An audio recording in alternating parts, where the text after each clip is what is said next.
Good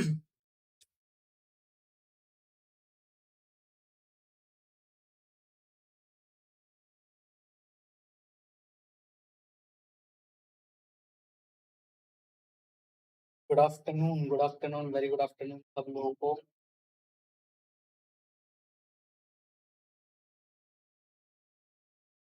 good afternoon, very good afternoon सभी लोगों को। जल्दी से ज्वाइन हो जाइए भाई, है ना। चलिए 10 लोग आ गए, बहुत शानदार। Good afternoon sir, good afternoon सबको, गुड आफ्टरनून सबको का जो भी दिन चल रहा है जैसा भी, ठीक है। चलिए हम लोग थोड़ा सा लास्ट क्लास में कुछ इंपॉर्टेंट चीजें डिस्कस कर रहे थे, है ना। और उसी को आज हम लोग थोड़ा सा आगे बढ़ाएंगे, है ना। Good afternoon sir, good afternoon सबको, good afternoon and very very welcome class से भी लोग हैं, ना। जितने लोग नए हैं प्लीज सब्सक्राइब कर लीजिएगा अगर आपने चैनल को सब्सक्राइब नहीं किया है। और साथ में वीडियो को लाइक भी कर दीजिएगा और स्ट्रीम को हमारे शेयर भी कर दीजिएगा, ताकि ज़्यादा से ज़्यादा लोगों के पास ये स्ट्रीम जो है वो पहुंच सके, है ना। Good afternoon sir, good afternoon, very good afternoon. चलिए जल्दी से आ जाइए, थोड़ा सा रिवाइज करते हैं, फिर आगे की बातें यहीं से शुरू करेंगे, ठीक है। इन्हीं ग्राफ्स के ऊपर हम लोग बात कर रहे थे आखिर में, और इन्हीं ग्राफ से हमें शुरू भी करना, ठीक है। और और जो बचे हुए बच्चे हैं उनको भी बोल दीजिए कि भाई जल्दी से ज्वाइन कर लें, ताकि क्लास को भी किया जा सके, है ना। मैं चाहता नहीं कि किसी का छूट जाए, है ना। बहुत इंपॉर्टेंट है ये सारी चीज़ें बहुत इंपॉर्टेंट है। यहाँ पे बच्चे गलती करते हैं आमतौर पे, तो इसीलिए मुझे थोड़ा सा वेट कर लेते हैं, है ना। 2 मिनट प्लीज सबको जल्दी से मैसेज कर दीजिए कि भाई क्लास शुरू हो गई है, जल्दी से ज्वाइन कर लें। Good afternoon sir, good afternoon, very good afternoon, है ना। आपके जितने भी दोस्त हैं सबको बुला लीजिए, ताकि वो भी इन चीज़ों का फायदा उठा सकें, ठीक। बहुत इंपॉर्टेंट क्लास है ये, ठीक है। क्वांटम नंबर वाली क्लास तो सबको पता है, क्वांटम नंबर से एक ना एक क्वेश्चन तो नहीं है, ठीक है। चाहे वो कोई भी एग्जाम हो, चाहे वो जेई हो, चाहे वो नीट हो, आपके जो आगे आने वाले टाइम है उसमें भी ये सारी चीज़ें बहुत ज़्यादा इंपॉर्टेंट होती हैं, ठीक है। Good afternoon sir, I am Kajal, welcome welcome welcome to the class everyone, है ना। बहुत बढ़िया, ठीक है। चलिए तो गुड आफ्टरनून सबको, गुड आफ्टरनून।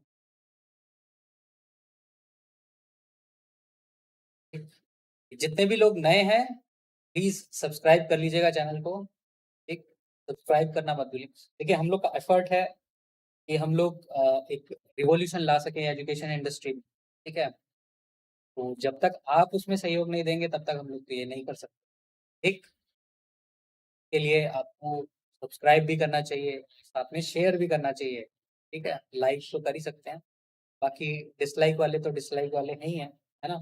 तो कांस्टेंट है, एक दो डिसलाइक तो आ ही जाता है, ठीक है। चलिए कोई दिक्कत वाली बात नहीं है, शुरू करते हैं।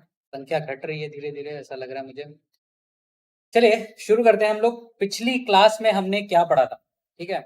पिछली क्लास में हमने कुछ फंक्शंस के बारे में पढ़ा था, ना, जो कि यहाँ पे थे।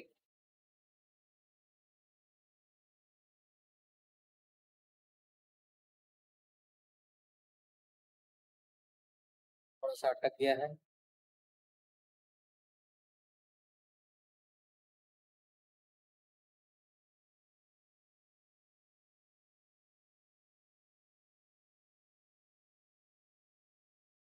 ना। कुछ हमने ऑर्बिटल्स के शेप के बारे में बात की थी, ठीक है। कुछ हमने उसके बाद फंक्शंस को देखा था, ठीक है। फंक्शन में भी हमने दो चीजें देखी थी, उसका एक रेडियल पार्ट होता है, एक हमारा एंगुलर पार्ट होता है, ठीक है। तो ज्यादातर हम लोग रेडियल पार्ट के बारे में ही बात करते हैं। जय श्री कृष्णा, जय श्री कृष्णा, ठीक है। चलिए तो नोड्स क्या होते हैं उनके बारे में भी हमने डिस्कस किया था, कि वहां पे हमारा जो प्रोबेबिलिटी डिस्ट्रीब्यूशन होता है वो मैक्स सॉरी जीरो हो जाता है, ठीक है। जीरो हो जाता है, इसका मतलब क्या है कि वहां पे इलेक्ट्रॉन जो है वो नहीं पाया जाएगा। ठीक है, दो तरह की नोड होती हैं, एक होती है रेडियल, दूसरी होती है एंगुलर। रेडियल नोड्स कितनी होती हैं? n-l-1 फॉर्मूला हमने बताया था आपको। एंगुलर नोड्स कितनी होती हैं? l जो होता है उसके बराबर होंगी। ठीक है, n और l क्या है आज की क्लास में पूरा हो जाएगा। ठीक है, क्वांटम नंबर के बारे में बात करेंगे हम लोग। टोटल नोड्स कितनी होती हैं? तो n-1 होती हैं। n क्या होता है? Principal quantum number. l होता है हमारा एजीमुथल क्वांटम नंबर। ठीक है, चलिए 1s में कितना होगा, 2s में कितना होगा, ये सारी चीजें हमने पिछले क्लास में डिस्कस कर रही थी। और साथ में हमें क्या करना था? हमें ग्राफ जो है वो प्लॉट करने थे। किसके बीच में? तो प्रोबेबिलिटी डिस्ट्रीब्यूशन और साथ में जो दूरी है न्यूक्लियस के साथ उसके बीच में। ठीक है, तो हमने कई ग्राफ प्लॉट किए थे, 1s का, 2s का, 3s का। तो हमने ये देखा था कि यहाँ पे नोड्स कितनी है, यहाँ पे नोड्स हमें कितनी मिली थी? 0, है ना। नोड्स हमें मिल गई थी 0। क्यों मिली थी भाई? क्योंकि 1s में डायरेक्ट न्यूक्लियस के जस्ट बगल से शुरू हो जाता है इलेक्ट्रॉन, है ना। इलेक्ट्रॉन की डेंसिटी मैक्सिमम, और वो एस ऑर्बिटल खत्म होते होते मिनिमम हो जाती है, लेकिन 0 नहीं होती। कोई कोई ऐसी जगह नहीं मिली जहाँ पे इलेक्ट्रॉन की प्रोबेबिलिटी मिलने की 0 हो जाए। ठीक है, कुछ ना कुछ थी। ठीक है, इसलिए यहाँ पे नोड्स नहीं मिलते। लेकिन लेकिन हमारे 2s में एक मिलता है। कहाँ मिलता होगा? वो 1s और 2s के बीच का इलाका होता है। ठीक है, 1s और 2s के बीच का इलाका होता है। फिर अगर हम 3s की बात करते हैं, 1s हुआ, 2s हुआ, फिर 3s आता है ना। इस बीच में एक ऐसी जगह आती है जहाँ पे, सॉरी, दो ऐसी जगह आती हैं जहाँ पे इलेक्ट्रॉन 0 मतलब नहीं मिलेगा। Good afternoon sir, good afternoon सबको, गुड आफ्टरनून। चलिए क्लास में ध्यान लगाइए। ठीक है, हमने ये देखा था कि हमारा जो ये 1s का इलाका था, ये 2s का इलाका था, उसके बीच में ये इलाका जो है शेडेड रीजन जो था, वो उसमें हमारा साई स्क्वायर जो है वो 0 था। ठीक है, साई स्क्वायर 0 यानी कि इलेक्ट्रॉन नहीं है वहां। ठीक है, चलिए इसके अगेंस्ट में ये एक्चुअल में क्या है? साई स्क्वायर था, है ना। हमने किसका ग्राफ प्लॉट करना है? साई का। ठीक है, तो साई और साई स्क्वायर मतलब सिंपल से समझिए, आर स्क्वायर को ही मैं साई स्क्वायर बोल रहा हूँ यहाँ पे भी। ठीक है, अगर आपको साई स्क्वायर दिखा रहा होगा, ठीक है, साई स्क्वायर और आर, ठीक है, यानी कि ग्राफ किसके बीच में है? आर स्क्वायर और आर के बीच में भी है। रेडियल पार्ट, रेडियल फंक्शन वाला पार्ट जो है, ठीक है, वही हमारा साई भी दे रहा है। ठीक है, रेडियल नोट्स क्योंकि यहाँ पे पता चल रही है। ठीक है, उसी तरह हम लोग जब साई और आर के बीच में प्लॉट कर रहे थे, तो आर और आर के बीच में प्लॉट कर रहे थे। ठीक है, अब यहाँ पे भी हमने देखा तो ग्राफ कुछ इस तरह का आया था। ठीक है, लेकिन क्योंकि वेव होती है ना, तो कभी इलेक्ट्रॉन यहाँ हो सकता है, कभी दूसरे निगेटिव, कभी पॉजिटिव एम्पलीट्यूड में हो सकता है, कभी निगेटिव एम्पलीट्यूड में हो सकता है, क्योंकि वेव नेचर होता है। इसीलिए जब हम लोग इसका ग्राफ प्लॉट करते हैं तो हमारा कुछ इस तरह का 2s का इस तरह का आपको मिलता है। 1s तो ठीक है। ठीक है, अच्छा 1s का जो साई है उसका ग्राफ और 1s का जो साई स्क्वायर का ग्राफ है, उसके बीच में क्या डिफरेंस होगा? सिर्फ और सिर्फ डिफरेंस है हमारा स्लोप का। किसका स्लोप ज्यादा स्टीप होगा? किसका स्टीप स्लोप होगा? ठीक है, कुछ माइन्यूट सी चीजें हैं जो कि आपको अगर आप थोड़ा बहुत मैथ पढ़ते हैं तो भी आपको समझ में आएगा, नहीं पढ़ते हैं तो भी आपको समझ में आना चाहिए। ठीक है, good afternoon sir, good afternoon सबको, गुड आफ्टरनून। ठीक है, क्लास पे ध्यान दीजिए, बहुत ही ज्यादा इंपॉर्टेंट है। ठीक, चलिए स्लोप का अंतर है सर। ठीक है, लेकिन जब हम 2s का ग्राफ प्लॉट कर रहे थे तो हमने देखा था कि एक पॉजिटिव एम्पलीट्यूड मिला था, एक नेगेटिव एम्पलीट्यूड मिला था। तो जब हमने साई स्क्वायर प्लॉट किया यानी कि आर स्क्वायर प्लॉट किया था, यहाँ पे हमें क्या मिल गया था? बस जो पॉजिटिव थी वो तो पॉजिटिव रहेगी, उसका स्लोप जो है वो स्टीप हो गया। लेकिन जब वहां पे वो निगेटिव हिस्सा जाने वाला था, देखिए यहाँ पे ये हिस्सा जो है, ये हिस्सा जो है वो निगेटिव है ना। जब इसी को हम लोग देखते हैं तो पॉजिटिव करेंगे तो कैसा होगा? कुछ इस तरह का हो जाएगा। तो इसका स्क्वायर किया हमने तो हमें एक और स्टीपर स्लोप का कर्व जो है वो मिल गया। ठीक है, इसी तरह हमारा 3s का। ठीक है, अगर हम 3p की बात करते हैं, ठीक है, अगर हम 3p की बात करते हैं तो कुछ इस तरह का ग्राफ मिलता है। सर 2p की, है ना, 2p की अगर हम बात करें कुछ इस तरह का हमें ग्राफ मिलता है। ठीक है, चलिए ये तो था हमारा बेसिक का जो ग्राफ था। ठीक है, अब अगर हमें, ठीक है, ये किसके बीच में ग्राफ है ये भी याद रखिएगा। ठीक है, प्रोबेबिलिटी डेंसिटी ग्राफ। कुछ लोग इसको पूछेंगे कि भाई इसका ग्राफ कैसा होगा, तो प्रोबेबिलिटी डेंसिटी ग्राफ है ये, प्रोबेबिलिटी डेंसिटी ग्राफ। ठीक है, कभी थ्योरेटिकल पेपर आ गया तो कुछ इस तरह का होगा। न्यूमेरिक मतलब जैसा एमसीक्यू वगैरह में क्या होता है कि कभी कभी बोल देते हैं प्रोबेबिलिटी डेंसिटी ग्राफ। ठीक है, ग्राफ में मेंशन नहीं करेंगे कि साई स्क्वायर है, साई है ना। उसकी बात कर रहे हैं हम लोग यहाँ पे। ये प्रोबेबिलिटी डेंसिटी ग्राफ मतलब साई स्क्वायर के ग्राफ की बात कर रहे हैं, ठीक है। अगर वेव फंक्शन बोलेगा तो सिंपल बोलेगा, वेव फंक्शन और रेडियस के बीच में जो ग्राफ होगा वो उसका प्लॉटिंग कैसा होगा, तो वो कुछ इस तरह का होगा, है ना। कुछ इस तरह का होगा, 3s में इस तरह का होगा, ठीक है। ये हमारा 2p है, ठीक। का ग्राफ जब साई स्क्वायर में किया तो ये किसका ग्राफ आ गया, 2p का आ गया, ठीक है। पॉजिटिव ही रहा, ठीक। क्लियर है। चलिए इसके आगे हम लोग अब बात करेंगे, ठीक है। इसके आगे हम लोग बात करने वाले हैं, ठीक है। तो यहाँ तक अगर किसी को कोई डाउट हुआ होगा प्लीज एक बार पूछ लीजिए। अच्छा अभी शायद मेरे ख्याल से कल टेस्ट हुआ है आप लोग का, है ना। तो टेस्ट कैसा हुआ पहले तो वो बता दें हमें, है ना। क्या सब कुछ पढ़ाया हुआ आया था, क्या कुछ आउट ऑफ सिलेबस था, वो भी बता दें हमें, है ना। टेस्ट लोगों ने, जिन लोगों ने दिया, तो कितने लोगों ने दिया पहले तो ये बता दें हमें। और जिन्होंने भी दिया क्या उनको पेपर ठीक लगा, है ना, कि नहीं लगा, क्या पढ़ाया हुआ था या नहीं था।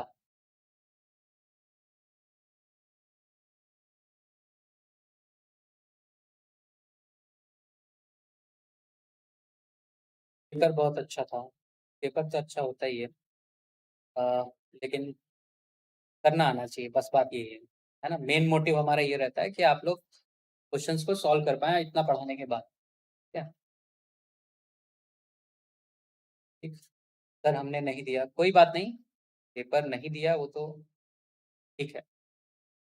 जिन्होंने दिया के लिए चीजें इंपॉर्टेंट है, और प्लीज पेपर मिस मत किया करिए, क्या। पेपर जो है वो मिस मत किया करिए। पेपर देने से आपको प्रैक्टिस होगी पहली चीज, दूसरी चीज और बहुत सारी चीजें सीखने को मिलेंगी। थोड़ा टफ था, ठीक है, टफ होना चाहिए ताकि आप लोग और ज्यादा मेहनत करें, ठीक है। मेरे 6 नेगेटिव हुए, बाकी सब सही था, बहुत अच्छी बात है, ठीक है। अब इस नेगेटिव पार्ट को थोड़ा सा हमें अ, और कम करना होगा, ठीक है, ताकि रैंक ला सके हम लोग, ठीक है। क्वेश्चन सारे सॉल्युबल थे, अच्छा था। चलिए कुल मिला के जो फीडबैक है उसके हिसाब से पेपर तो ठीक था, है ना। और भविष्य में भी ऐसे ही पेपर बनते रहेंगे। सर हमें लिंक नहीं आया था, सर अगर आपने रजिस्टर किया होगा तो आपको लिंक ज़रूर आएगा, मेल पे आएगा, ठीक है। अगर आपको नहीं आ रहा है तो एक बार प्लीज़ रुपेंद्र सर से बात कर लीजिए, ठीक है। तो वो आपको लिंक प्रोवाइड करवा देंगे नेक्स्ट बार से, ठीक है। Yes sir. चलिए अब जो हम लोग एक और ग्राफ जो है वो प्लॉट करने वाले हैं, एनसीईआरटी में सारे ग्राफ दिए हैं वैसे तो, ठीक है। रेडियल प्रोबेबिलिटी डिस्ट्रीब्यूशन, ठीक है। रेडियल प्रोबेबिलिटी डिस्ट्रीब्यूशन, ठीक। एनसीईआरटी में सारे ग्राफ, आप ये नहीं कह सकते कि एनसीईआरटी में ग्राफ नहीं है, ठीक है। एनसीईआरटी में सारे ग्राफ। कुछ क्वेश्चन नहीं बन रहे थे सर, आप पूछ लीजिए, ठीक है। व्हाट्सएप पे हम हैं, ठीक। और वहां से आप पूछ लीजिए, हम आपको बता देंगे। सर हाईएस्ट मार्क्स कितने गए सर, ये तो हमें भी नहीं पता, हम सॉल्यूशन दे देते हैं, बाकी तुरंत जो है वो रिजल्ट जो भी होगा वो दे दिया जाएगा, ठीक है। Good afternoon sir, good afternoon. चलिए रेडियल प्रोबेबिलिटी डिस्ट्रीब्यूशन फंक्शन, इनका जो ग्राफ है एक्चुअल में वो क्या है, ठीक है। तो याद रखिए ये क्या है, पहले तो ये समझिए। इट इज, क्या, it is the probability, is the probability of finding, statement समझिएगा, क्या, ऑफ फाइंडिंग द इलेक्ट्रॉन, ठीक है, the electron in a spherical shell, in a spherical shell, ठीक है, of radius r, of radius r, ठीक है, and thickness r, and thickness d r, ठीक है, फ्रॉम द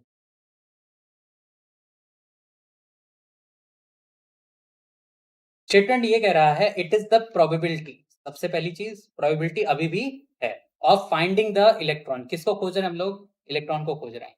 इसमें खोज रहे हैं, अब समझिए, हम पूरे इसमें नहीं खोज रहे हैं, है ना, हम खोज रहे हैं सिर्फ और सिर्फ एक स्फेरिकल शेल में, ठीक है, स्फेरिकल शेल में, ठीक है, जो कहाँ पे है, आर रेडियस पे है, कहाँ से, न्यूक्लियस से, और उसकी थिकनेस कितनी है शेल की, dr है, ठीक है। सर व्हाट्सएप में कैसे ऐड हो, प्लीज कोई इनको बता दें व्हाट्सएप में किस तरह से ऐड होना है, ठीक है।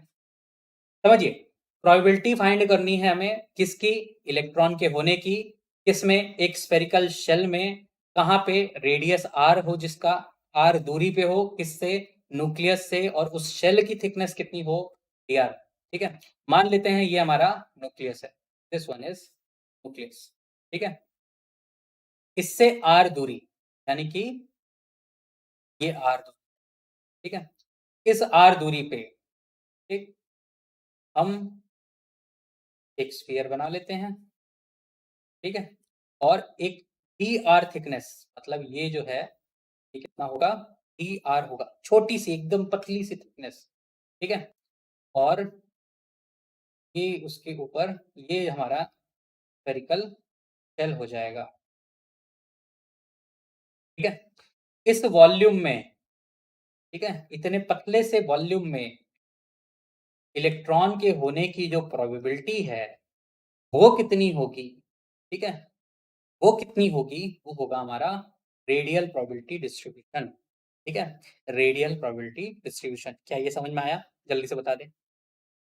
Good afternoon sir, good afternoon, very good afternoon. क्या ये स्टेटमेंट समझ में आया, न्यूक्लियस है ये हमारा क्या है, न्यूक्लियस है यहाँ पे, ठीक है। इस न्यूक्लियस से आर दूरी पे, आर दूरी पे dr थिकनेस का एक स्फेरिकल शेल लिया, ठीक, उसमें हमने इलेक्ट्रॉन खोजने की प्रोबेबिलिटी देखना चाहा, तो हमें मिला क्या, radial probability distribution function. Clear है इतना, बोलिए। चलिए बहुत बढ़िया, इतना अगर आपको क्लियर है, ठीक है, तो यहाँ पे अगर आप थोड़ी सी मैथ वैथ लगाएंगे ना, आपको थोड़ी सी मैथ आती हो, ठीक है, तो क्योंकि हमें मतलब इतना मैथ हमें पढ़ना नहीं है ना, जो नीट वाले हैं वो नीट में इतना मैथ नहीं पढ़ते हैं, मैथ वाले हैं उनको इतना आता होगा, डिफरेंशिएशन वगैरह, है ना, पार्शियल वगैरह कैसे करते हैं, ठीक। तो यहाँ पे जो वॉल्यूम है ना, इस वॉल्यूम, ये जो शेल है, ये जो शेल है, इसका जो वॉल्यूम है, वॉल्यूम, ठीक है, वॉल्यूम ऑफ द शेल, वो कितना आता है, वो आता है 4 पाई r स्क्वायर इंटू dr, ठीक है। कैसे आता है, वॉल्यूम क्या होता है, सबको पता है ना, वॉल्यूम क्या होता है, एरिया इंटू थिकनेस, आपका वॉल्यूम आ जाएगा, ठीक है। तो स्फीयर का जो सरफेस एरिया होता है वो कितना होता है, 4 पाई r स्क्वायर, और इसकी थिकनेस कितनी है, dr, तो हमारा वॉल्यूम हो जाएगा 4 पाई r स्क्वायर इंटू dr, ठीक है, ये हो गया हमारा वॉल्यूम, ठीक। अब ये तो हमारा वॉल्यूम है, इसमें हमें प्रोबेबिलिटी खोजनी है, तो प्रोबेबिलिटी कितनी होगी, प्रोबेबिलिटी डिस्ट्रीब्यूशन क्या होगा, प्रोबेबिलिटी डिस्ट्रीब्यूशन, ठीक है, ये कितना होगा, ये होगा हमारा साई स्क्वायर इंटू 4 पाई r स्क्वायर dr। क्या इसका ग्राफ देखा है आपने, अपने अगर आप एनसीईआरटी खोलें, इसका ग्राफ आपको मिलता है, ठीक है। साई स्क्वायर इंटू 4 पाई r स्क्वायर dr, ये होता है हमारा radial probability distribution function. Clear है, समझ में आया, हम किसकी बात कर रहे हैं और उसकी वैल्यू कितनी है, साई स्क्वायर इंटू 4 पाई r स्क्वायर dr, ठीक है, क्लियर, यहाँ तक समझ में आया, जल्दी से बता दें,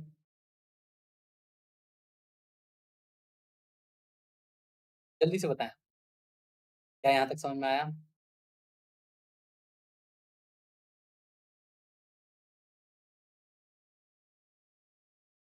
वॉल्यूम कितना आया 4 पाई r स्क्वायर dr, और प्रोबेबिलिटी डिस्ट्रीब्यूशन कितना आया, साई स्क्वायर 4 पाई r square into dr। Sir explain one time more, बिल्कुल।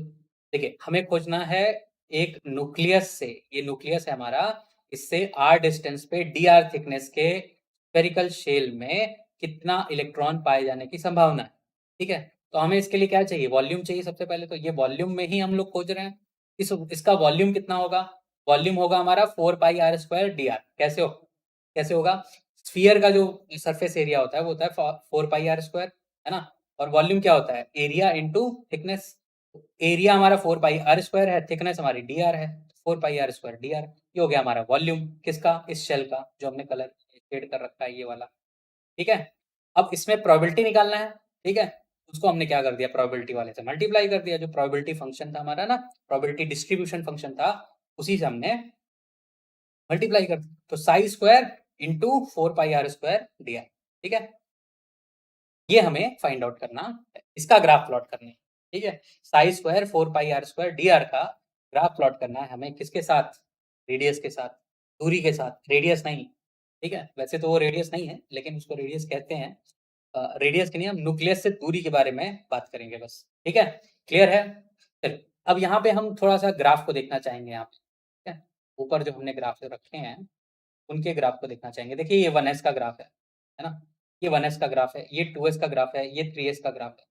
यहाँ पे सबसे इंपॉर्टेंट चीज अगर आप देखें तो सारे ग्राफ जो है वो टॉप से शुरू हो रहे हैं। यहाँ पे देखिए ऊपर से शुरू हो रहा है, ये भी ऊपर से शुरू हो रहा है, ये भी ऊपर से शुरू हो रहा है। ठीक है ना, साई स्क्वायर की अगर हम बात कर रहे हैं तो क्या हमें यही यूज करना है ना, साई स्क्वायर जो है वो टॉप से शुरू हो रहा है यहाँ पे। एस के लिए, एस के लिए याद रखिएगा, एस के लिए, क्योंकि पी के लिए कितना आता है, देखिए पी के लिए हमारा बॉटम से शुरू होता है। 2p के लिए अगर आप देखेंगे तो आर स्क्वायर यानी कि साई स्क्वायर जो है वो 2 से शुरू हो रहा है, सॉरी 0 से शुरू हो रहा है ना। क्यों होता है बता चुका हूँ, क्योंकि जो हमारे डबल डम्बल्स सॉरी डम्बल्स बनते हैं, कि जो लोब्स बनते हैं वो हमारे न्यूक्लियस से सटे हुए नहीं रहते हैं, ऐसा मैं बता चुका हूँ आपको पहले, है ना, पहले ही बता रखा है। चलिए, यहाँ पे दिक्कत किस चीज़ की आती है ये समझिए। ठीक है, कहाँ पे आप गलती करेंगे, अगर आपसे सिर्फ साई स्क्वायर का पूछा है, आपको एस का ग्राफ ऊपर से शुरू करना है, पी का ग्राफ नीचे से शुरू करना है। ठीक है, ऑब्वियसली डी का भी ग्राफ नीचे से ही शुरू होगा, लेकिन आपको डी का ग्राफ नहीं पूछेगा। ठीक है, एस और पी मैक्सिमम। लेकिन लेकिन जब हम psi square 4 pi r square d r यानी कि प्रोबेबिलिटी डिस्ट्रीब्यूशन, जो रेडियल प्रोबेबिलिटी डिस्ट्रीब्यूशन फंक्शन है, उसका जब ग्राफ प्लॉट करते हैं तो वो हमेशा 0 से शुरू होता है, चाहे वो एस हो चाहे वो पी हो। ठीक है, चाहे वो एस हो चाहे वो पी है। अगर हम 1s का ग्राफ प्लॉट करते हैं ना, अगर हम 1s का ग्राफ जो है वो प्लॉट करते हैं, ये हमारा क्या है, psi square 4 pi r square d r. ठीक है, तरफ जा रहा है ऊपर की तरफ, और ये हमारा डिस्टेंस जा रहा है। तो 1s के लिए अगर हम प्लॉट कर रहे हैं, ठीक है, उसका ग्राफ कुछ इस तरह का होता है। ठीक है, ऐसा क्यों हुआ, साई स्क्वायर तो अभी भी टॉप से शुरू हो रहा था। आई हैड गिवन सर, क्या दिया है सर, प्लीज इन मेंशन कर दीजिए, शायद चैट मिस हो गई हो। सर कुछ क्वेश्चन में प्रॉब्लम हो रहे थे। हाँ तो वो तो होंगे ही, ऐसा थोड़ी ना टेस्ट है वो तो, इसलिए आपको क्वेश्चन दिए जाएंगे। ठीक है, चलिए, तो psi square 4 pi r square d r, इसके लिए अगर हम 1s का ग्राफ जो है प्लॉट कर रहे होते हैं, ठीक है, 1s के लिए इसका ग्राफ प्लॉट कर रहे होते हैं, तो कुछ इस तरह का ग्राफ बनता है। लेकिन अगर हम साई स्क्वायर का ग्राफ प्लॉट करते हैं, अगर हम साई स्क्वायर का ग्राफ प्लॉट कर रहे हैं, ठीक है, तो वो कुछ इस तरह का आएगा, है ना। तो ऐसा क्यों, रीजन, कि इसका रीजन क्या है, कि भाई साई स्क्वायर तो इस तरह से शुरू हो रहा है, लेकिन psi square 4 pi r square d r कहाँ से शुरू हो रहा है, बॉटम से। ऐसा क्यों हुआ, क्या कोई बता सकता है चैट में, जल्दी से। देखिए, बहुत ही आसान सी चीज़ है यहाँ पे, बहुत ही आसान, अगर आप मैथमेटिकल होएँ, तो आपको बहुत ही जल्दी आंसर पता चल जाएगा, ठीक है। हम यहाँ पे जो फंक्शन देख रहे हैं वो क्या है, वो याद रखिए, साई स्क्वायर है, एक तरफ इसको रखते हैं, दूसरी तरफ अगर हम देखें तो 4 पाई आर स्क्वायर है, ठीक है। डी आर तो खैर चलिए वो तो है, ठीक। चलिए, अगर आर 0 है, अगर आर 0 है, तो साई स्क्वायर तो मैक्सिमम है। अगर आप देखें, इसका जो ग्राफ है वो मैक्सिमम है, देखें यहाँ पे, ये मैक्सिमम है, ठीक है। लेकिन लेकिन क्या है कि अगर आर 0 हो गया, ये टर्म क्या हो जाएगा, 0, ठीक है। तो 0 में अगर हम मैक्सिमम का इंटू करते भी हैं, तो भी क्या आएगा, 0। तो यहाँ से हम शुरू करते हैं न्यूक्लियस पे, तो यहाँ पे 0 आएगा, ठीक है। लेकिन जैसे ही हम न्यूक्लियस से थोड़ा-सा ऊपर जाते, थोड़ा-सा बाहर निकले न्यूक्लियस से, वैसे ही ये ग्राफ जो है वो ऊपर की तरफ भाग जाएगा। क्यों? क्योंकि हमने देखा था कि एस में अगर ये न्यूक्लियस है, ठीक है, इसके आसपास बहुत सारे इलेक्ट्रॉन, है ना, बहुत सारे। कि अगर हम बहुत सारे प्लॉटिंग करते हैं, प्रोबेबिलिटी निकालते हैं, तो यहाँ पे प्रोबेबिलिटी बहुत ज़्यादा हाई होती है कि नहीं होती? ठीक है, लेकिन जैसे जैसे दूर जाते जाते हैं वैसे वैसे इलेक्ट्रॉन जो है वो कम होते जाते। क्या ये चीज आप लोगों को समझ में आई? बोलिए, क्या ये चीज आप लोग को समझ में आई कि इलेक्ट्रॉन इलेक्ट्रॉन देखिए, थोड़ी सी दूरी पे जाएंगे तो अभी भी साई स्क्वायर की वैल्यू बहुत ज्यादा है ना। थोड़ी सी, अगर हम आर से थोड़ा सा दूर गए, है ना, आर को हमने थोड़ा सा इंक्रीज किया, तो भी साई स्क्वायर की वैल्यू बहुत ज्यादा है। ठीक है, क्लियर है। और अगर हम यहाँ पे भी देखें, उसकी वैल्यू अभी भी थोड़ी सी ज्यादा ही है। जब हम दूर जा रहे हैं तो साई स्क्वायर क्या हो रहा है? कम हो रहा है। यहाँ पे जो Sai square 4 pi r square d are है, ये कम हो रहा है। ठीक है, क्लियर है। दोनों इंटर रिलेटेड हैं, दोनों इंटर रिलेटेड हैं। ठीक, इन स्टार्ट कहाँ से होगा? जीरो से। क्लियर है, एस के लिए भी जीरो से ही शुरू होगा। कितने लोगों को ये समझ में आया? जल्दी से बताएं।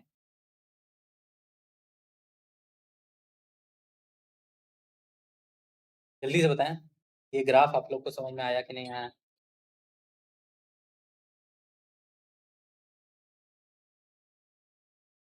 सर एक बार और बता दीजिए। देखिए, जो हमारा रेडियल प्रोबेबिलिटी डिस्ट्रीब्यूशन फंक्शन है, उसमें दो टर्म है, एक हमारा साई स्क्वायर है, दूसरा हमारा 4 पाई r स्क्वायर डी आर। ठीक है, तो जब हम इस जगह की बात कर रहे होते हैं तो यहाँ पे क्या है? r इजिकल्स टू जीरो है। तो अगर हमने r इजिकल्स टू जीरो रखा है, ठीक, उस केस में साई स्क्वायर तो मैक्सिमम है। देखिए, ये हमारा r इजिकल्स टू जीरो है, यहाँ पे r इजिकल्स टू जीरो है, इस जगह पे साई स्क्वायर तो मैक्सिमम है। ठीक है, साई स्क्वायर हमारा मैक्सिमम हो गया, लेकिन 4 पाई r स्क्वायर क्या हो गया? जीरो हो गया, है ना। तो जीरो अगर हम मल्टीप्लाई करते हैं साई स्क्वायर जो कि मैक्सिमम है, अभी भी उसकी वैल्यू कितनी आएगी? टोटल वैल्यू कितनी आएगी? जीरो आएगी, है ना। इस फंक्शन की वैल्यू कितनी आएगी? जीरो आएगी। Sai square 4 pi r square d are. तो हमने स्टार्ट जीरो से किया, लेकिन जैसे ही थोड़ी सी दूरी पे गए न्यूक्लियस से, थोड़ी सी दूरी पे गए, एकदम थोड़ी सी, ठीक है, वैसे ही ये ग्राफ जो है वो पीक कर गया। देखिए, ये ग्राफ जो है वो पीक कर गया। ये ग्राफ पीक किया, इसका मतलब क्या है? साई स्क्वायर अभी भी ज्यादा है ना, साई स्क्वायर बहुत ज्यादा है। ठीक, और आर की छोटी सी बढ़त पे भी वो बहुत ज्यादा डिस्ट्रीब्यूशन, प्रोबेबिलिटी जो है उसकी फाइंड होने की बहुत ज्यादा है। ठीक है, लेकिन जैसे जैसे आप दूर जाते जाएंगे आर बढ़ता जाएगा, भले ही आर बढ़ेगा, लेकिन साई स्क्वायर बहुत कम होता जाएगा। ठीक है, और साई स्क्वायर जब बहुत कम होता जाएगा, एक बड़ी संख्या एक छोटी संख्या दोनों को मल्टीप्लाई करिए तो आपको वो छोटा ही मिलेगा। ठीक है, आर तो बहुत ज्यादा होता नहीं है ना, आप भी जानते हैं भाई। डिस्टेंस, न्यूक्लियस में डिस्टेंस, जो एटम है उसके अंदर डिस्टेंस किस में लिखा जाता है ना? एंगस्ट्रम में, ठीक है, नैनोमीटर में, इन तरफ, इन सारी यूनिट्स में, जबकि साई स्क्वायर तो बहुत बड़ी है ना। क्लियर हुआ? आप बताएं सर। अरुण सर, आपको पता चल समझ में आया? एक बार और बता दीजिए। Explain one time more sir. अरे सर, यही समझा रहा हूँ मैं तब। ठीक है, साई स्क्वायर मैक्सिमम है, लेकिन आर इज टू जीरो पे 4 पाई r स्क्वायर जो है वो जीरो हो जाएगा, जिसकी वजह से ये ग्राफ जो है वो यहाँ बॉटम से शुरू हो रहा। ठीक, क्लियर? किसी को कोई डाउट यहाँ तक में? यहाँ तक में किसी को कोई डाउट? ठीक, तो हम लोग अलग अलग ग्राफ प्लॉट करेंगे। ठीक है, साथ में प्लॉट करते चलिए ताकि आप लोग को समझ में आ जाएगा तुरंत। ठीक है, चलिए। और एक काम करिएगा, एक के एक नीचे प्लॉट करेंगे तो और ज्यादा समझ में आएगा। ठीक है, कितनी डिस्टेंस पे क्या हो रहा है, क्योंकि ग्राफ सिमिलर भी हैं। ठीक है, तो अगर हम 1s का ग्राफ प्लॉट करते हैं, ठीक है, 1s का ग्राफ प्लॉट करते हैं, ठीक, अभी हमने देखा किस तरह का ग्राफ था, कुछ इस तरह का ग्राफ। ठीक है, ये हमारा 1s के लिए है। ठीक, अगर हम अगर हम 2s के लिए प्लॉट करेंगे, ठीक है, 2s में एक जगह नोड आती है भाई। In one time more sir please. अरे सर, 4 बार हो गया, आप तो थोड़ा समझने की कोशिश करिए। साई स्क्वायर मैक्सिमम, लेकिन आर जीरो है, तो दोनों का प्रोडक्ट कितना होगा? अगर हम इन्फिनिटी में 0 का मल्टीप्लाई करते हैं, कितना होता है? खुद समझिए सर, है ना? 0। तो ग्राफ कहाँ से शुरू होगा? 0 से, ठीक? लेकिन अगर एक बड़ी वैल्यू में एक छोटी वैल्यू मल्टीप्लाई करते भी हैं, ठीक है? तो भी वो बड़ी रहती है कुछ केसेज़ में, जब एक वैल्यू बहुत बड़ी है, ठीक है? इसीलिए जैसे ही हम r से थोड़ी-सी दूरी पे जाते हैं, देखिए यहाँ पे ये दूरी कितनी है? ये दूरी बहुत छोटी है ना? ये दूरी बहुत छोटी है। छोटी-सी दूरी पे भी ये पीक कर गया मतलब मैक्सिमम वैल्यू दे रहा है इसकी, ठीक है? क्लियर? लेकिन जैसे-जैसे दूर जाते जाएँगे वैसे-वैसे ये कम होता जाएगा, क्योंकि साई स्क्वायर की वैल्यू बहुत ज़्यादा डी डाउन हो जाएगी, ठीक है? चलिए, तो ये हो गया 1s का, 2s का ग्राफ प्लॉट करते हैं।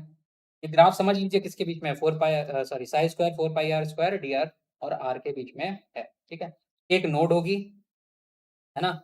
एक नोड होगी और फिर एक पीक आएगी, ठीक है? अब देखिए ये 2s में इस वॉल्यूम में, क्योंकि ये वॉल्यूम जो था वो हमारा 1s का वॉल्यूम था, ठीक है? तो हम सर प्लीज़ अब और नहीं बता सकता मैं, आप फिर से वीडियो देख लीजिएगा, है ना? इतना मैं 6-6 बार, 5-5 बार नहीं बता सकता एक ही चीज़ को, छोटी-सी चीज़ को। अगर आपको इन्फिनिटी में 0 का मल्टीप्लाई करना नहीं आता है, तो भाई उसके लिए आपको थोड़ी-सी और मेहनत करनी चाहिए, है ना? थोड़ी-सी मेहनत करिए, समझ जाएँगे, ठीक है? यहाँ पे सिंपल सी चीज़ समझिए, ये जो है यहाँ पे नोड आया है, ठीक है? दिस इज़ नोड, ठीक है? तो नोड के पहले क्योंकि 1s था, ठीक है? नोड के पहले क्योंकि 1s था, हम बता चुके हैं पिछली क्लास, अगर जिनको नहीं समझ में आ रहा है ना, तो पिछली क्लास और देख लें अभी पहले, ठीक है? तो 1s में खत्म होने के बाद 2s में जब एंटर करते हैं, तो बीच में एक इलाका आता है, जहाँ पे इलेक्ट्रॉन जो है वो नहीं मिलता, ठीक है? तो ज़्यादातर इलेक्ट्रॉन तो हमारा 1s का ही रहेगा ना, नोड के पहले वाला जो तो हिस्सा है, उसमें ज़्यादातर इलेक्ट्रॉन तो 1s वाला होगा, 2s वाला तो नहीं होगा, है ना? तो जैसे ही नोड को क्रॉस करते हैं, वैसे ही 2s का इलेक्ट्रॉन बढ़ जाता है, इसलिए इसका यहाँ पे पीक जो है वो बढ़ जाता है, ऊपर आ जाता है। ये क्लियर हुआ? 2s का ग्राफ समझ में आया? आया हो तो बताओ? क्या 2s का ग्राफ समझ में आया? ये पीक ऐसा क्यों आ रहा है? 2 मैक्सिमा आ रहे हैं, देखिए एक मैक्सिमा ये है, एक मैक्सिमा ये है, ठीक है?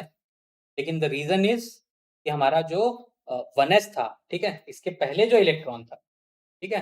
इसके पहले जो इलाका था, जो वॉल्यूम था, उसमें 1s का इलेक्ट्रॉन बहुत ज़्यादा है, ठीक? तो 2s का इलेक्ट्रॉन कितना होगा? कम होगा, ठीक? लेकिन जैसे ही उस नोड को क्लियर करते हैं, नोड से बाहर आते हैं, वैसे ही हमारा क्या हो जाता है, जो प्रोबेबिलिटी है, वो ज़्यादा बढ़ जाती है। क्लियर है? समझ में आया? चलिए, अगर हम 2p का ग्राफ प्लॉट करेंगे, ठीक है? देखिए यही पे मैं कह रहा हूँ, 2p का ग्राफ अगर मैं प्लॉट करूँगा, तो वो 1s की तरह ही है, ठीक है? लेकिन दूरी उसकी थोड़ी-सी दूर है, ठीक है? क्लियर? 2p का अगर मैं ग्राफ प्लॉट करूँगा, वो कुछ इस तरह का आएगा। देखिए शेप सेम है, इसका शेप और इसका शेप देखिए सेम है, ठीक है? 0 से शुरू हुआ, थोड़ी-सी दूर पे जाके ऊपर मैक्सिमम की तरफ गया, ठीक है? लेकिन लेकिन यहाँ पे डिफरेंस क्या है कि ये जो दूरी है, ये देखिए, ये जो दूरी है जहाँ पे ये मैक्सिमम हो रहा है, और ये जो दूरी है जो कि यहाँ पे ये मैक्सिमम हो रहा है, ये कितनी ज़्यादा है? क्लियर हुआ यहाँ पे? बताइए। सर 3s का बताइए, बिल्कुल बता रहे हैं, टेंशन ना लीजिए, ठीक है? 2s है, 2s समझ में आ गया है, ठीक। 2s जब समझ में आ गया तो 3s भी वैसे ही हो जाएगा, ठीक है? 3s में कितनी नोड होती है भाई? 2 नोड्स होती हैं, ठीक है? एक छोटा उठाइए, फिर थोड़ा-सा बड़ा करिए, फिर एकदम से बड़ा कर दीजिए, ठीक है? ये हो जाएगा हमारा 3s। क्लियर? बहुत सिंपल सी चीज़ें हैं ये, अब आपको ज़्यादा क्लियर हो रहे होंगे। जितने जितने लोगों ने पिछला लेक्चर किया है ना, उनके लिए ये सारी चीज़ें बहुत आसान है अब, इतना तो मैं बता सकता हूँ, ठीक है? अगर जिन्होंने पिछला लेक्चर ढंग से पढ़ा होगा, मैं यहाँ पे बहुत ही आराम से इनको समझ में आ रहा होगा। सर 2s के ग्राफ में दोनों पीक्स में इतना डिफरेंस क्यों है? क्योंकि यहाँ पे मेन चीज़ आ रही है कि हम क्या कर रहे हैं, एक वॉल्यूम के अंदर इलेक्ट्रॉन को खोजने की कोशिश कर रहे हैं, ठीक है? तो जिस वॉल्यूम में यहाँ जो नोड है ना, ये नोड कैसे बनी होगी? ये नोड हमारा ये 1s था, ये हमारा 1s का तो पूरा पूरा था, ठीक है, लेकिन इसके बाद में एक छोटा सा एरिया जो था वो नोड था, ठीक है, और फिर यहाँ पे हमारा 2s था इतना बड़ा, ठीक है, ये हमारा 1s हो गया, ये हमारा 2s हो गया, ठीक है, और ये इलाका हमारा नोड का था, ठीक। अगर हम इस वॉल्यूम की बात कर रहे हैं, ठीक है, 1s के वॉल्यूम की बात करेंगे, वहां पे तो हम पहले ही निकाल चुके हैं ना, क्लियर है। वहां पे इलेक्ट्रॉन किसका ज्यादा है, 1s का ज्यादा होगा, 2s का ज्यादा नहीं होगा, क्लियर हुआ। नोड कहाँ है, ये नोड है हमारी, ठीक, ये हमारा न्यूक्लियस है, ठीक, ये हमारा न्यूक्लियस है। न्यूक्लियस से हम दूरी पे गए तो 1s तक तो हमें मिला, लेकिन 1s में तो 1s का इलेक्ट्रॉन ज्यादा मिलेगा ना, 2s का इलेक्ट्रॉन इतना ज्यादा नहीं मिलेगा। हाँ मिलेगा, थोड़ा बहुत मिलेगा, ऐसी बात नहीं है कि नहीं मिलेगा, मिलेगा, ठीक है, क्योंकि वेव है, क्योंकि वो क्या है, वेव है, लेकिन लेकिन वो 2s में ज्यादा मिलेगा, 1s में कम मिलेगा, ठीक है। तो नोड से पहले बहुत कम है 2s का इलेक्ट्रॉन, लेकिन नोड के बाद 2s का इलेक्ट्रॉन एकदम से पीक कर गया, क्लियर है, समझ में आया। कितने लोगों को ये समझ में आया, जल्दी से बताएं, दिस इज वेरी इंपॉर्टेंट, ठीक है, वेरी वेरी इंपॉर्टेंट। क्या ये ग्राफ आप लोग को समझ में आ रहे हैं, किस तरह से जा रहे हैं।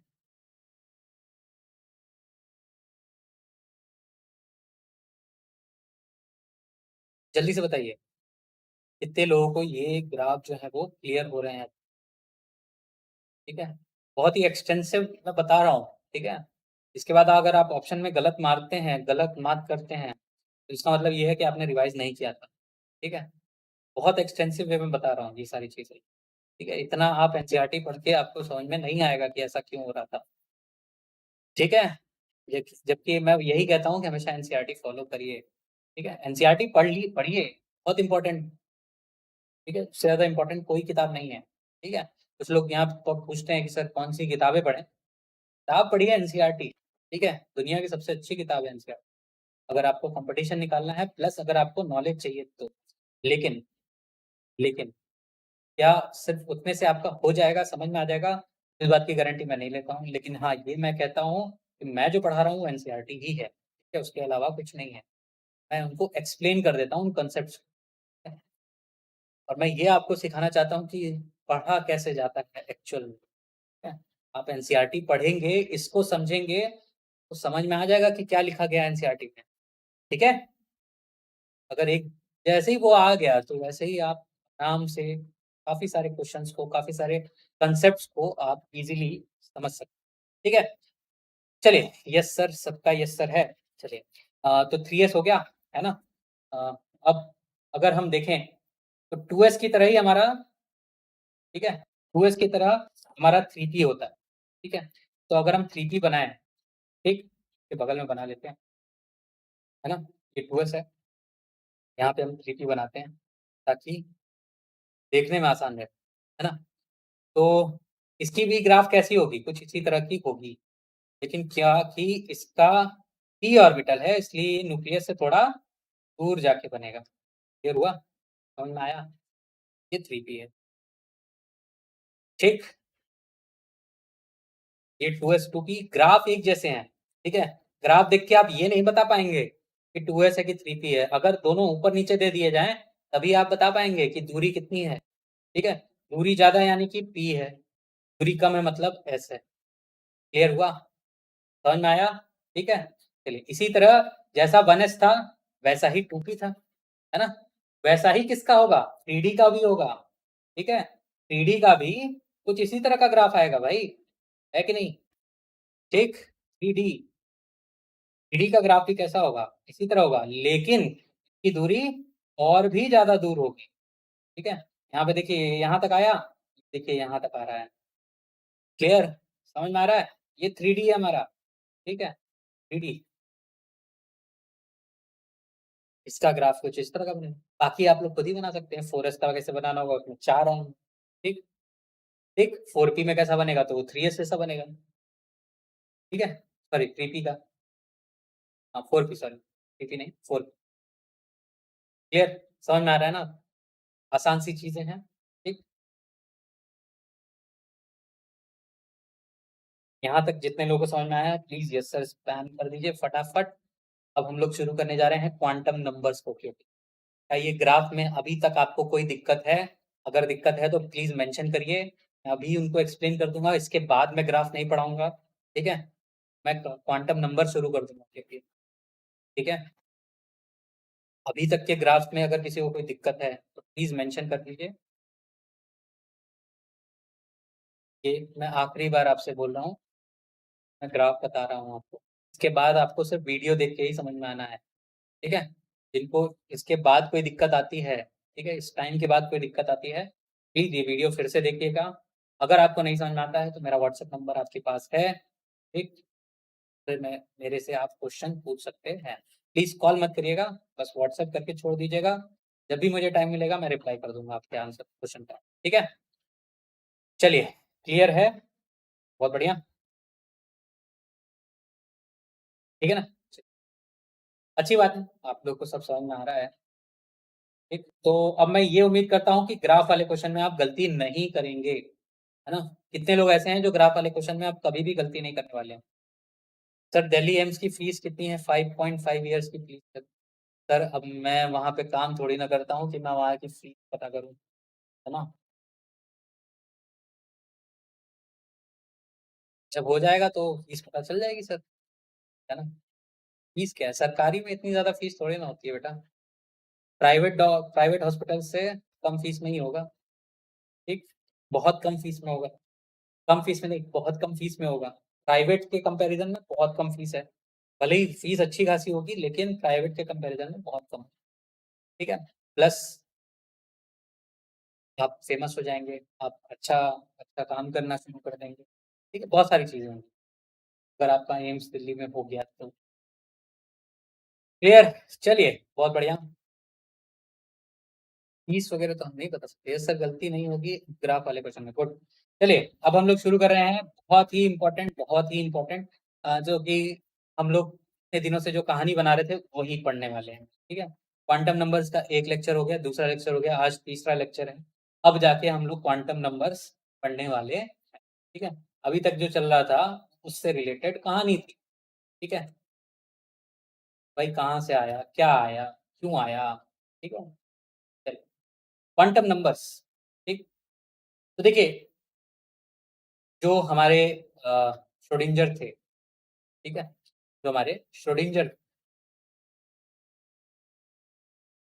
ठीक, इनकी जो इक्वेशन थी श्रोडिंगर इक्वेशन, यहाँ पे हमने बहुत सारी डिटेल में बातें की। ठीक है, तो श्रोडिंगर इक्वेशन यानी कि साई, इसमें हमने बताया था कि यहाँ पे तीन क्वांटम नंबर, ठीक है, तीन क्वांटम नंबर हैं, वो उन्होंने प्रपोज किए। ठीक है, जिनको कहा जाता है एन, एल और एम। ठीक है, कुछ लोग इसको एम एल लिखते हैं। ठीक है, अगर एम लिखा हो तो भी वही चीज है, एम एल लिखा हो तो भी वही चीज। ठीक है, चलिए, एन मतलब होता है प्रिंसिपल क्वांटम नंबर। ठीक है, प्रिंसिपल क्वांटम नंबर। एल होता है एजीमुथल क्वांटम नंबर। ठीक है, इसको कुछ लोग एंगुलर मोमेंटम भी बोलते हैं, angular momentum quantum number. M l क्या है?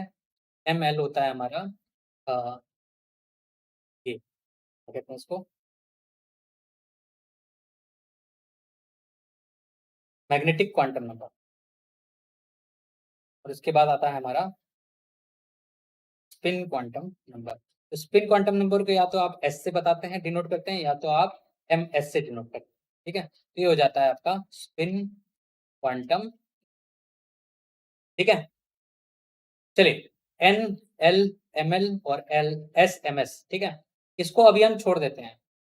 ठीक है, इसको अभी हम छोड़ देते हैं, हम इन तीन के बारे में बात करते हैं।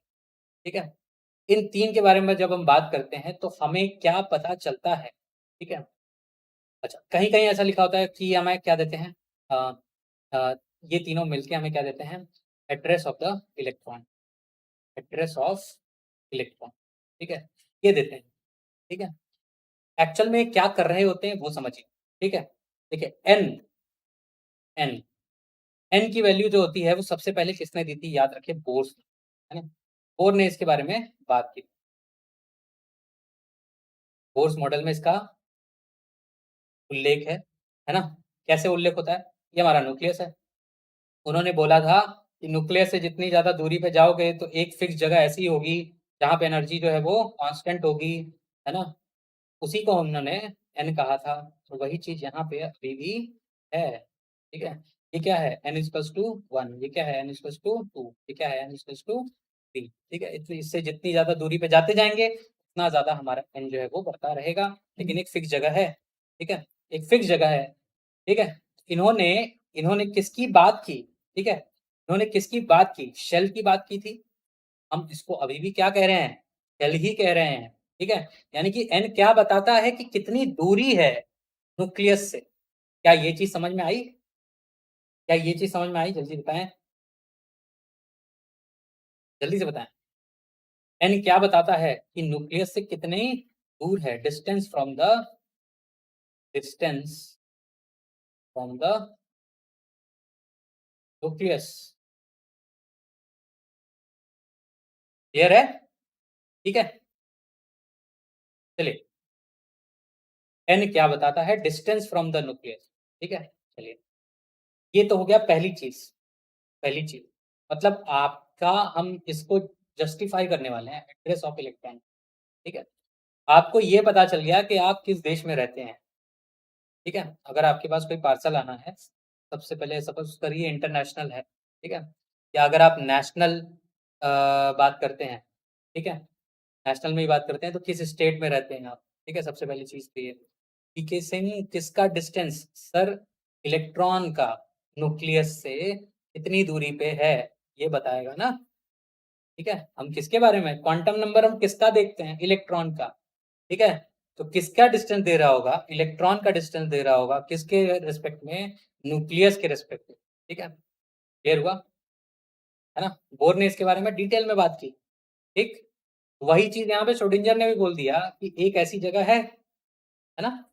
ये इलेक्ट्रॉन अगर है, अगर इसका n इतना है, तो ये इतनी दूरी पे होगा, ठीक है? चलिए, दूरी तो बता दी, स्टेट बता दिया आपका, ठीक है? आपका स्टेट बता दिया, लेकिन क्या नहीं बताया है अभी तक? आप किस शहर में रहते हैं, किस बिल्डिंग में रहते हैं, ठीक है? किस शहर में रहते हैं, किस बिल्डिंग में रहते हैं, ठीक है?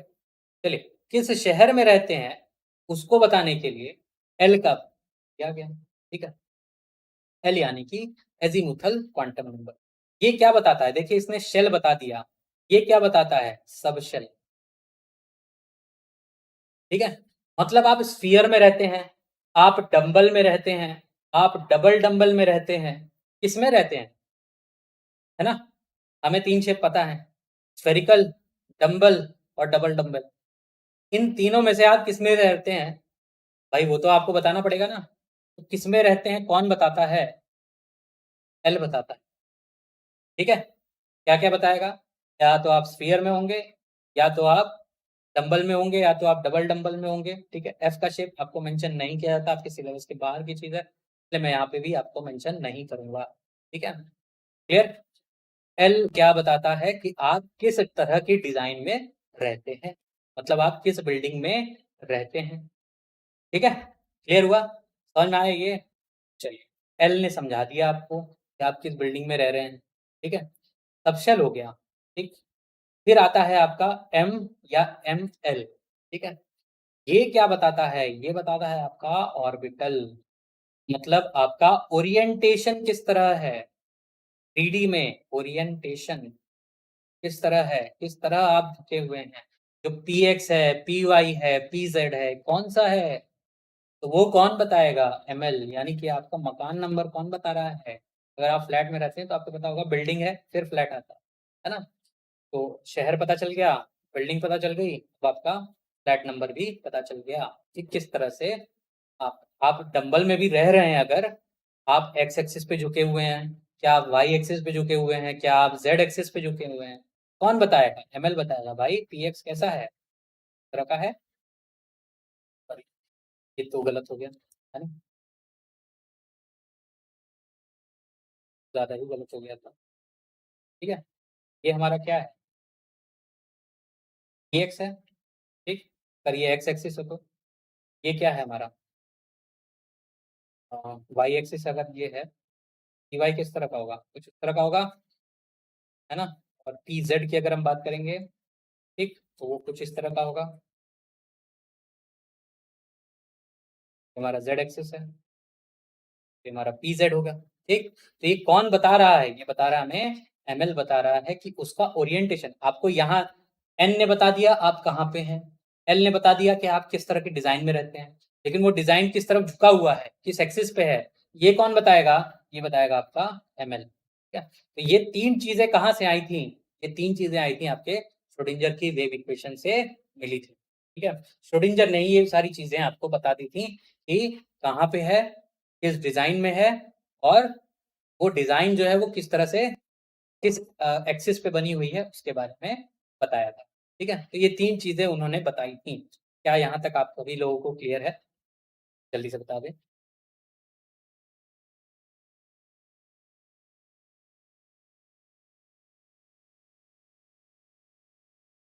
नीति Maurya yes sir, Shivangi Sharma yes sir, बाकी लोग 15 लोग देख रहे हैं और चैट करते हैं सिर्फ 10, 5 लोग पता नहीं क्या कर रहे होते हैं। ठीक है, चलिए, 4 लोग का यस सर आ गया, 5 लोग का आ गया, चलिए ठीक है, क्लियर। तो ये तीन चीजें आपको किसने दिया, श्रोडिंगर की वेव इक्वेशन ने दिया, आपको समझाया कि इलेक्ट्रॉन कहाँ कहाँ मौजूद है। अभी भी हम किसके बारे में बात, प्रोबेबिलिटी देख रहे हैं बस। ठीक है, ये प्रोबेबिलिटी बता रहा है कि इलेक्ट्रॉन भाई यहाँ पे होगा और ये इस तरह के शेप में होगा, इस तरह का वेव फॉलो कर रहा होगा और ये इस तरह के ऑर्बिटल में घूम रहा होगा, जो कि एक्स एक्सिस पे ऐसा होगा, वाई एक्सिस पे ऐसा होगा, जेड एक्सिस पे ऐसा होगा। इनके बारे में बात किया था श्रोडिंगर ने पूरा। ठीक है, बाद में आता है आपका स्पिन क्वांटम नंबर। ठीक है, ये जो स्पिन क्वांटम नंबर है ये किससे आता है, ये आता है आपका पॉली के एक्सक्लूजन प्रिंसिपल से।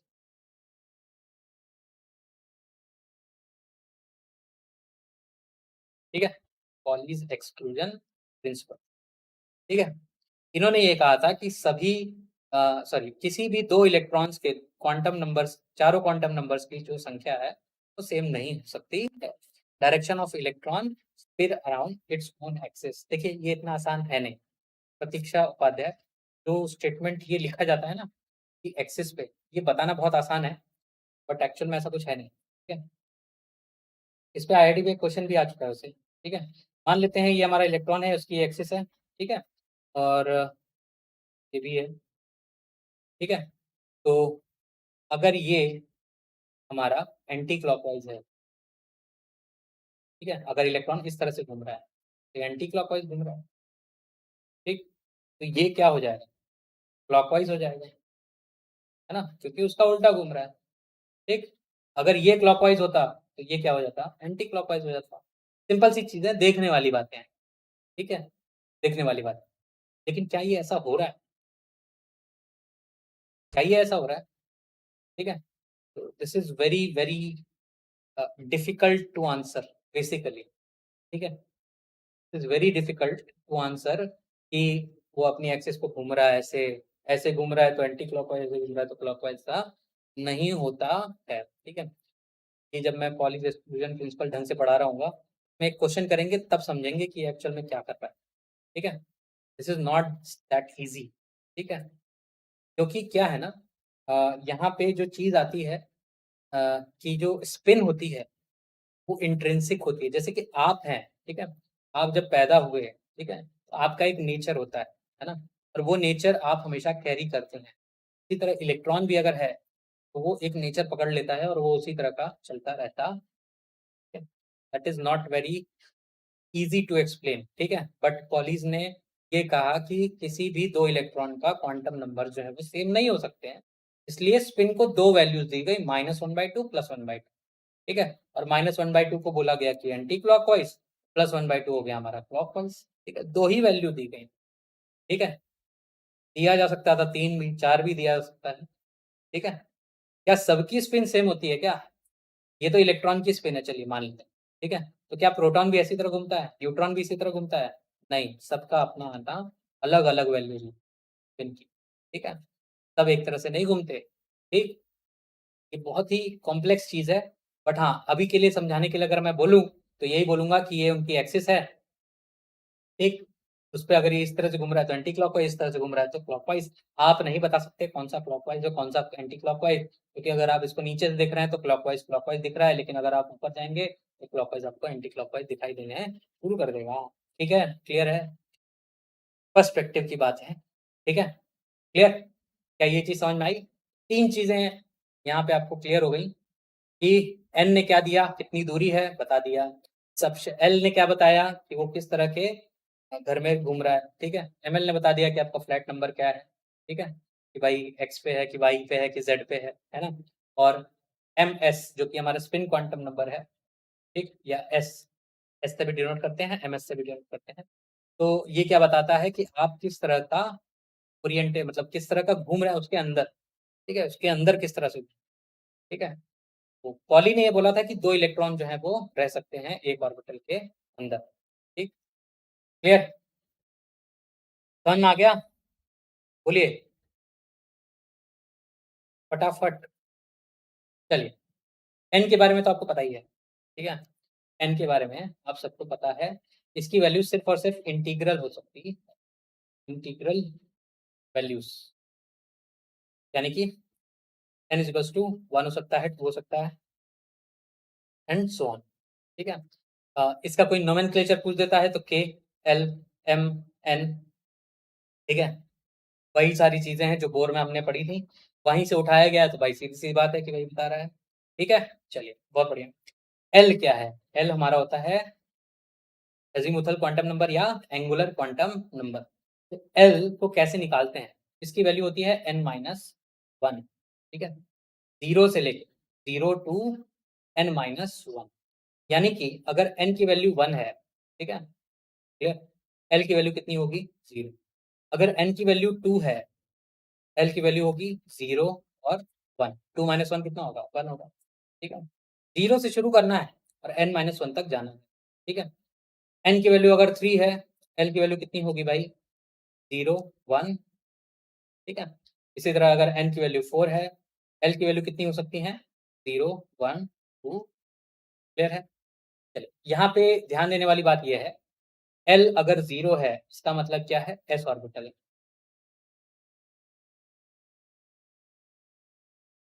ठीक है, या s में है। ठीक है, l की वैल्यू अगर 1 है का मतलब p है, l की वैल्यू अगर 2 है तो d है, और l की वैल्यू अगर 3 है तो f है। s p d f। ठीक, क्लियर, समझ में आया?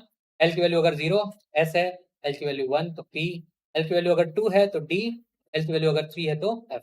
क्लियर हुआ? शेप बता रही है। ठीक है, एल की वैल्यू 0 मतलब एस यानी कि स्फेरिकल, एल की वैल्यू 1 यानी कि पी यानी कि डम्बल, एल की वैल्यू अगर 2 है तो डी है यानी कि डबल डम्बल। क्लियर हुआ?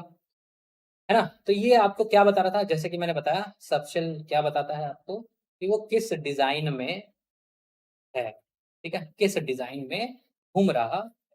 ठीक, क्लियर है? ये चीज अगर आपको क्लियर हो गई हो तो हम लोग आगे बढ़े। ठीक है, तो अच्छा, इसको एंगुलर क्वांटम नंबर भी बोलते हैं, है ना? इसको क्या बोलते हैं? Angular quantum number. ठीक है, एंगुलर क्वांटम नंबर क्यों बोलते हैं? क्योंकि इससे हम लोग एंगुलर एंगुलर मोमेंटम जो है वो निकाल सकते हैं। ठीक है, एंगुलर मोमेंटम अगर हम निकालें, ठीक है, एंगुलर मोमेंटम, ठीक है, ए एम, इसकी वैल्यू अगर हम लिखें ना, ये होता है एच अपॉन 2 पाई, ठीक, under root l into l plus 1। ठीक है, देखिए कंफ्यूज मत होइएगा। ठीक है, बोर ने क्या दिया था? बोर ने क्या दिया था? एन एच अपॉन 2 पाई। ठीक है, क्वांटम में क्या आया? H upon 2 pi under root l into l plus 1। अब ये इंटीग्रल वैल्यू नहीं रही, यहाँ पे ये क्या था? इंटीग्रल वैल्यू था, इंटीजर था ये, है ना? क्या था? इंटीजर था, 1 2 3 4 5 6, है ना? लेकिन यहाँ पे अगर हम under root l into l plus 1 करेंगे तो ये जरूरी नहीं कि कोई इंटीजर आए, ये अंडर रूट भी आ सकता है ना? क्लियर? जैसे कि एल की वैल्यू अगर 2 हो गई यानी कि पी में है, कितना होगा? Under root 2 into 2 plus 1 that is 6, under root 6 h upon 2 pi. तो ये क्या, ये एन एच अपॉन 2 पाई में रह सकता है? बिल्कुल भी नहीं रह सकता। क्लियर है? दोनों में डिफरेंस है। अगर आपसे बोर का एंगुलर मोमेंटम पूछेगा ना, ये है NH/2π, लेकिन अगर क्वांटम की बात कर रहा है, एंगुलर मोमेंटम की बात कर रहा है, इसमें यहाँ पे यही वाला फॉर्मूला आपको यूज करना होगा। क्यों यूज करना होगा मैं आपको समझा रहा हूँ। क्यों कि बोर में ये इंटीजर है, लेकिन ऐसे ये इंटीजर नहीं है। ठीक है, बोर ने ओवरऑल दिया था, याद रखिएगा। बोर ने किसका दिया था? ओवरऑल, पूरे ऑर्बिट का दिया था, है ना। लेकिन ये जो एंगुलर मोमेंटम है वो किसी एक पर्टिकुलर इलेक्ट्रॉन का है। ठीक है, क्लियर? क्या ये बात समझ में आई लोगों को? बताइए।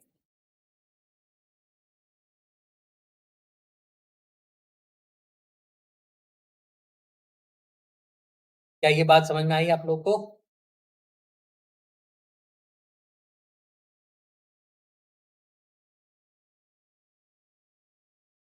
जल्दी से बताएं भाई। Yes yes yes yes, good, बहुत बढ़िया। देखते हैं आगे वाली चीजें। अब बात करते हैं एम की। ठीक, एम या एम एल जिसको लोग कहते हैं। ठीक है, मैग्नेटिक क्वांटम नंबर। ये कहाँ से कहाँ तक वेरी करता है? ये वेरी करता है -L से लेके, ठीक है, +L तक। ठीक है, -L से लेके +L तक जाएगा ये। ठीक है, लेकिन सिर्फ और सिर्फ जो हमारा इंटीजर वाली वैल्यू होती है। ठीक है, क्लियर हुआ?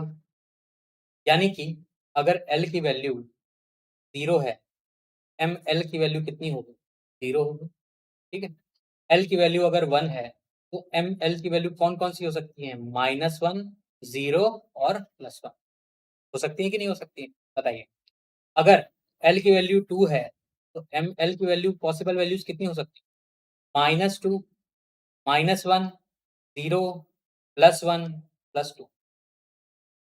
ठीक? L की वैल्यू अगर 3 होगी, तो ML की वैल्यू कितनी होगी? -3, -2, -1, 0, +1, +2, +3। ठीक? तो ये सारी चीज़ें आपको समझ में। अब L इक्वल्स टू अगर आप 4 लिखेंगे, ML कितनी होगी भाई? -4, है ना?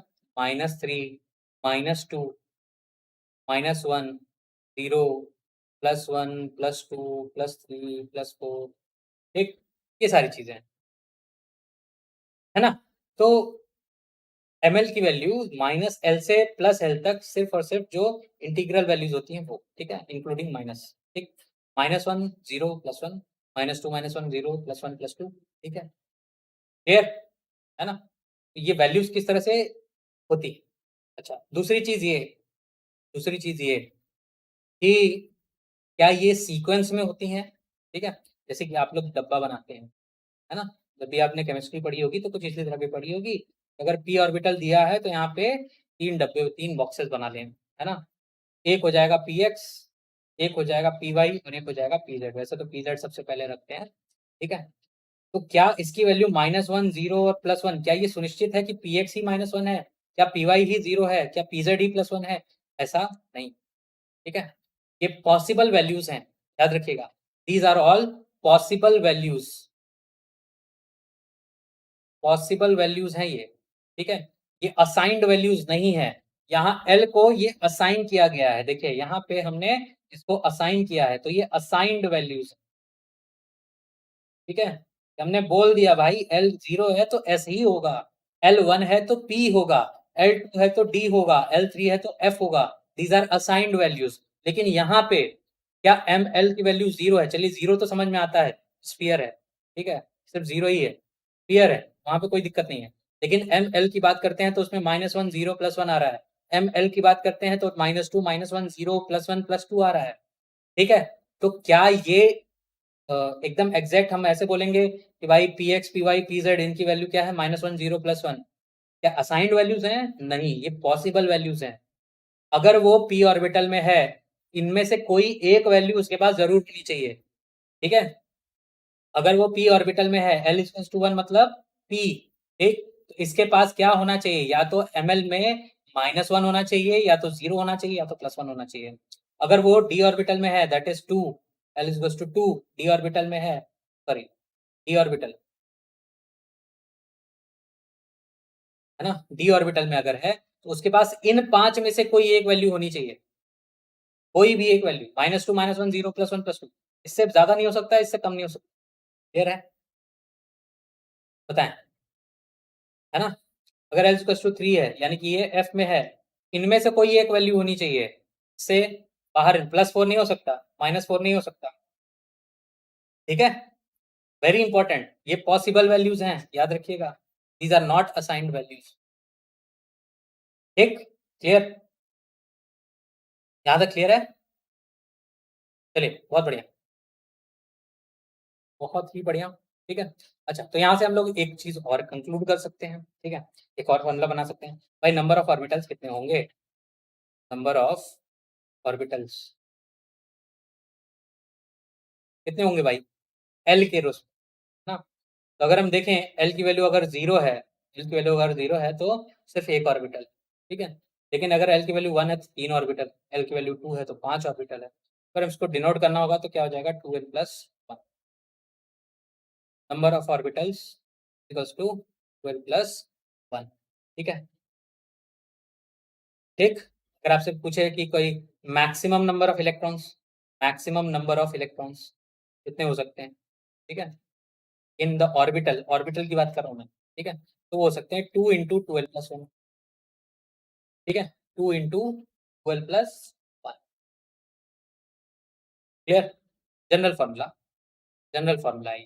ठीक है, एल की वैल्यू अगर आपको पता हो, नंबर ऑफ ऑर्बिटल्स पता कर सकते हैं। अगर आपको ये भी पता चल गया कि नंबर ऑफ ऑर्बिटल्स कितने हैं, तो 2 का मल्टीप्लाई कर दीजिए तो मैक्सिमम नंबर ऑफ इलेक्ट्रॉन्स पता चल जाएंगे आप। क्लियर है? हाँ भाई, क्या मेरी बात समझ में आ रही है आप लोग को?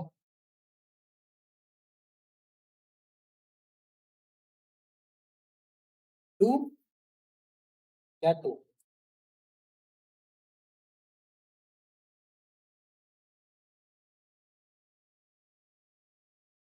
क्या?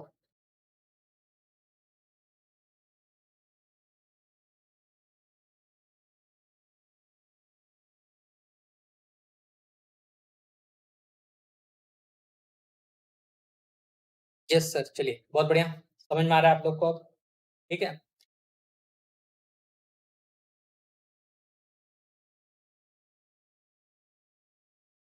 ठीक है, चलिए, अब बात करते हैं एक और वैल्यू की, जिसको हम लोग बोलते हैं मैग्नेटिक मोमेंट। ठीक है, मैग्नेटिक मोमेंट को हम लोग म्यू से डिनोट करते हैं। ठीक है, म्यू से डिनोट करते हैं, और इसकी वैल्यू होती है √n × n+2, where n is the principal quantum number. ठीक है, और इसकी यूनिट होती है हमारी em, फोर्स मैग्नेटॉन। ठीक है, em इसकी यूनिट होती है। ठीक है, तो अगर आपको मैग्नेटिक मोमेंट दिया हो, उसके आगे bm लिखा हो, इसका मतलब क्या दे रखा है? √n × n+2 की वैल्यू दे रखी है। ठीक है, ये आपको थोड़ा सा याद करना पड़ेगा। ठीक है, कुछ चीज़ें ऐसी हैं जो कि आपको याद करनी पड़ेंगी, लेकिन बहुत सारी चीज़ें ऐसी होती हैं जो कि आप समझ जाएँ, तो आपको बहुत ज़्यादा क्लियर हो जाएगा सारी चीज़ें कि भाई किस तरह से चल रहा है ना? तो कोशिश मेरी यही रहती है कि आपको ये सारी चीज़ें सिखा सकूँ। बाकी फ़ॉर्मूला याद करना तो वो तो आपके ऊपर डिपेंड करता है, उसमें हम आपकी कोई मदद नहीं कर सकते हैं। बस फ़ॉर्मूला बता सकते हैं आप, ठीक है? क्योंकि इन द फ़ॉर्मूलाज़ का डेरिवेशन नहीं है तो वो भी हम नहीं कराने वाले हैं, है ना? अगर हमने करा भी दिया तो भी आपको समझ में आना नहीं है, ठीक? उससे अच्छा है कि ना करें, ठीक? क्लियर? चलिए, है ना? फिर स्पिन से रिलेटेड अच्छा, एक और चीज़ बहुत ही इम्पोर्टेंट, अगेन आपने बोर्ड्स में पढ़ाई था, ठीक? बोर्ड्स में आपने ये सब पढ़ा ही होगा, बचपन में पढ़ा होगा, एक्चुअल बोर्ड्स में नहीं, क्लास 9-10 में ही पढ़ लिया होगा, है ना? जो प्रिंसिपल क्वांटम नंबर है n, ठीक है? अगर आपको n पता हो तो आप टोटल नंबर ऑफ इलेक्ट्रॉन्स निकाल सकते हैं, है ना? टोटल नंबर ऑफ इलेक्ट्रॉन्स कितना होते हैं? 2n², याद रखिएगा, ठीक है? 2n², ये होते हैं हमारे क्या? नंबर ऑफ इलेक्ट्रॉन्स टोटल, ठीक है? अगर n की वैल्यू 2 है, कितने इलेक्ट्रॉन होंगे? के बारे में हम कभी क्वेश्चन देंगे फिर समझाएँगे, ठीक है? तो ज़्यादा मज़ा आएगा। थोड़ा-सा इलेक्ट्रॉनिक कॉन्फ़िगरेशन वाले क्वेश्चन होते हैं ना, इसमें थोड़ा-सा घोल-मेल करते हैं, ठीक है? थोड़ा-सा गोलमाल हो जाता है वहाँ पे, फिर बच्चे कन्फ्यूज़ हो जाते हैं कि एक्चुअल में हो क्या रहा है, ठीक है? क्या पूछ रहा है ये? क्यों पूछना चाहता है? ठीक? तो उन सारे क्वेश्चंस को समझने के लिए इस फॉर्मूले को याद रखिएगा बस 2n², ठीक है? समझाऊँगा इसको, अभी क्वेश्चन करेंगे तब ज़्यादा समझ में आएगा, अभी अभी की बात नहीं है ये, ठीक है? चलिए, तो हमें मैग्नेटिक मोमेंट भी समझ में आ गया, हमें एंगुलर मोमेंटम भी क्लियर हो गया, हमें नंबर ऑफ इलेक्ट्रॉन भी पता चल गया, ठीक है? अच्छा, अगर कोई पूछे आपसे, कभी कोई पूछे कि नंबर ऑफ इलेक्ट्रॉन्स अगर 2n² है, नंबर ऑफ ऑर्बिटल्स कितने होंगे, ठीक है? नंबर ऑफ ऑर्बिटल्स कितने होंगे, ठीक है? तो n² क्या होंगे? नंबर ऑफ ऑर्बिटल्स, ठीक है? क्लियर? n² यानी कि नंबर ऑफ ऑर्बिटल्स कितने होंगे, ठीक? तभी तो 2n² इलेक्ट्रॉन होंगे ना? समझ में आया? आ रहा है कि नहीं आ रहा है? जल्दी बताओ। 2n² नंबर ऑफ इलेक्ट्रॉन्स है। भाई एक ऑर्बिटल में कितना इलेक्ट्रॉन? 2, तो नंबर ऑफ ऑर्बिटल्स कितने होंगे? n²। ये नंबर ऑफ इलेक्ट्रॉन्स क्या है? मैक्सिमम। ठीक, क्लियर है? छोटी-छोटी चीज़ें हैं, ठीक है? बस थोड़ा-सा दिमाग लगाना है, अपने आप आ जाएगा, बहुत ही आसान। ठीक है? चलिए, अब एक क्वेश्चन है जो कि स्पिन क्वांटम नंबर पे पूछा गया था आईआईटी में, ठीक है? और जब वो क्वेश्चन हम लोग करेंगे ना, तो हमें क्लियर हो जाएगा कि एक्चुअल में स्पिन क्वांटम नंबर एक्चुअल में क्या कर रहा था, ठीक है? क्योंकि मैं बोल रहा था ना कि ये एक इंट्रिंसिक वैल्यू है, ठीक है? वो होता है, ठीक है? तो वो किस तरह से आता है वो समझिए, ठीक है? क्वेश्चन है, ठीक? क्वेश्चन है, the quantum numbers, the quantum numbers of +1/2 and -1/2, ठीक है? For the electron spin, for the electron spin, represent, represent, ठीक है? Option A, rotation of the electron, rotation of the electron in clockwise and anti-clockwise direction. Option B, rotation of electron, rotation of electron in anti-clockwise and clockwise, ठीक है? तो जितने भी महान हस्तियां थी, ठीक है, वो तो इन्हीं दोनों ऑप्शन को ध्यान से देखने में शुरू कर दी थी, ठीक है? चलिए, ऑप्शन सी है हमारा magnetic moment,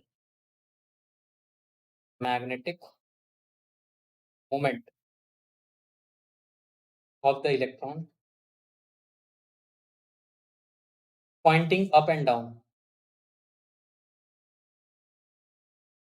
up and down, ठीक, रेस्पेक्टिवली, ठीक है? और ऑप्शन डी है हमारा two quantum mechanical spin states, two quantum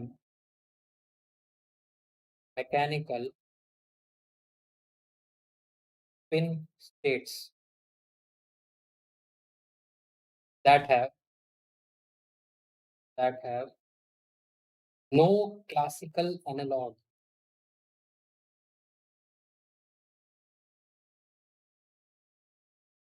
ठीक है?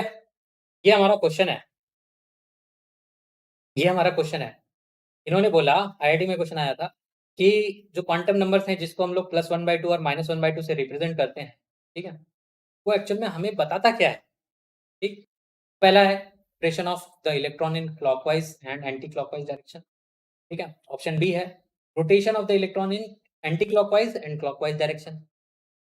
ऑप्शन सी है magnetic moment of the electron pointing up and down, and option D है two quantum mechanical spin states that have no classical analogue, ठीक है?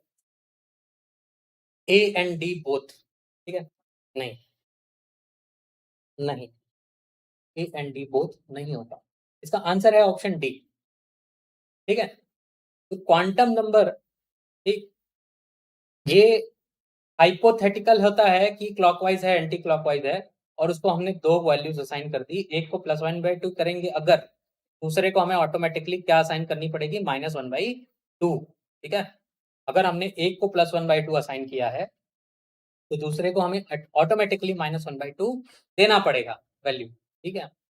लेकिन लेकिन क्या ये यही रिप्रेजेंट कर रहा है? नहीं। क्या ये स्पिन को बता रहा है? नहीं। ठीक है, ये स्पिन की स्टेट को बता रहा है। ठीक है, किसमें? क्वांटम मैकेनिकल में। ठीक है, क्वांटम मैकेनिक्स में किस तरह की स्पिन है इसकी। ठीक, लेकिन इसका क्या कोई क्लासिकल एनालॉग है? क्या आप क्लासिकल मॉडल में बता पाएंगे कि इलेक्ट्रॉन किस तरह से घूम रहा है? आप नहीं बता पाएंगे कि क्लासिकल मतलब जो हम लोग रोज देखते हैं। ठीक है, रोज जो हम लोग फील करते हैं फिजिक्स को, हमारी क्लासिकल फिजिक्स है। ठीक है, तो क्या हम उसमें बता सकते हैं कि किस तरह से घूम रहा है? नहीं बता सकते। ठीक है, नहीं बता सकते। ये सिर्फ क्वांटम में ही बता सकते हैं। ठीक है, इसकी स्पिन स्टेट्स हैं ये। ठीक है, जिसको हम एक स्टेट को +1/2 से रिप्रेजेंट करते हैं, दूसरे को हम -1/2 से रिप्रेजेंट करते हैं। क्या ये फिक्स है? नहीं। अगर हम इसको +1/2 रिप्रेजेंट करेंगे तो दूसरे को -1/2 मिलेगा। क्लियर है ये चीज? बताइए, क्या ये चीज क्लियर है? स्पिन क्वांटम नंबर क्या देता है? ये स्पिन की स्टेट देता है। किसमें? Quantum mechanics. ठीक है, लेकिन क्लासिकल मैकेनिक्स में इसका कोई रोल नहीं है। क्लासिकल मैकेनिक्स में आप समझ नहीं पाएंगे कि वो किस तरह से घूम रहा है। आप भी घूम रहे हैं, लेकिन क्या आपको समझ में आ रहा है? ठीक है, क्या आपके अंदर इलेक्ट्रॉन नहीं है? बताइए। अगर इलेक्ट्रॉन नहीं होता तो आपके ब्रेन के सिग्नल्स जो हैं वो आप तक, जो आपकी मसल्स हैं, आपके जो ऑर्गन्स हैं, वहां तक नहीं पहुंच पाते। इलेक्ट्रॉन्स तो हैं, आप इलेक्ट्रोलाइट रखते हैं। ठीक है, बहुत सारी चीजें हैं, है कि नहीं है? तो क्या उसके अंदर स्पिन नहीं हो रहा है? बिल्कुल हो रहा है। लेकिन क्या आपको समझ में आ रहा है? नहीं आ रहा है। ठीक, क्यों नहीं आता है? क्योंकि क्लासिकल में वो समझ में ही नहीं आएगा।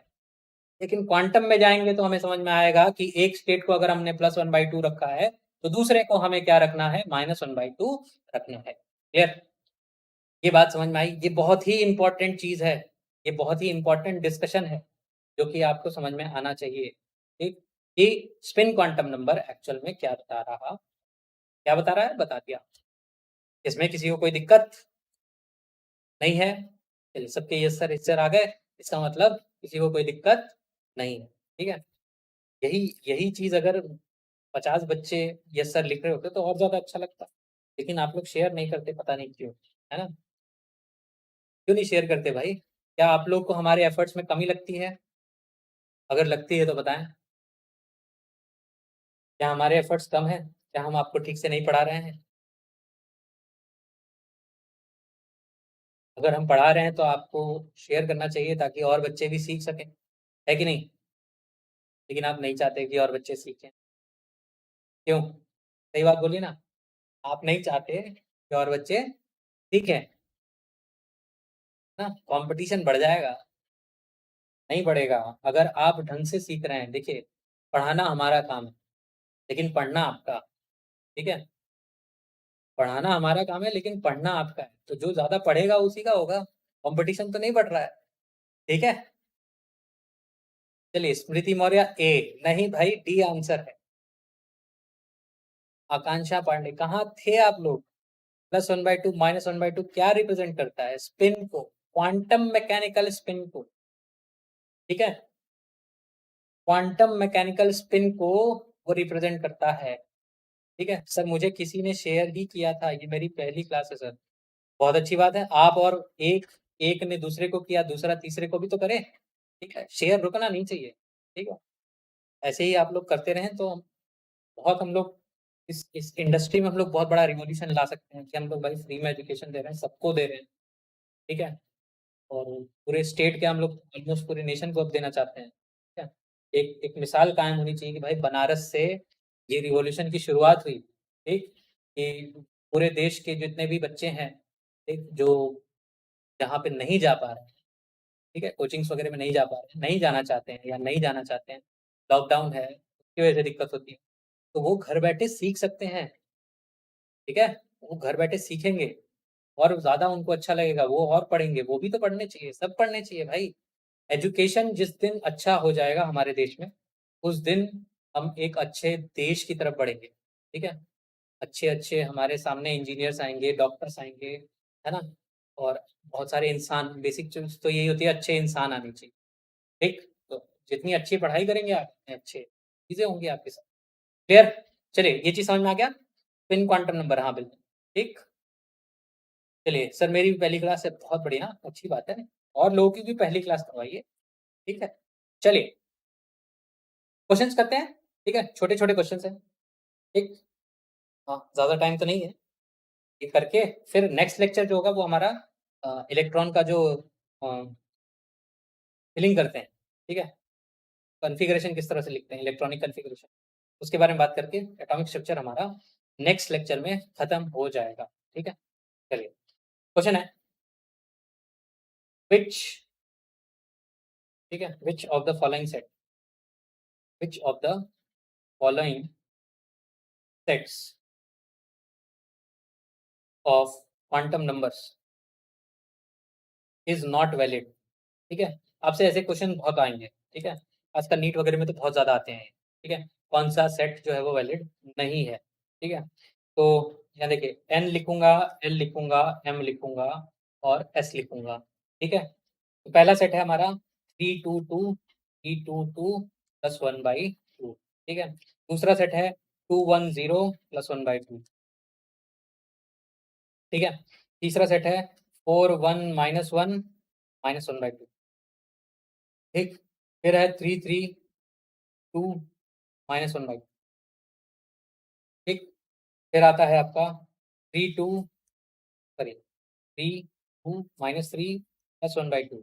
ठीक।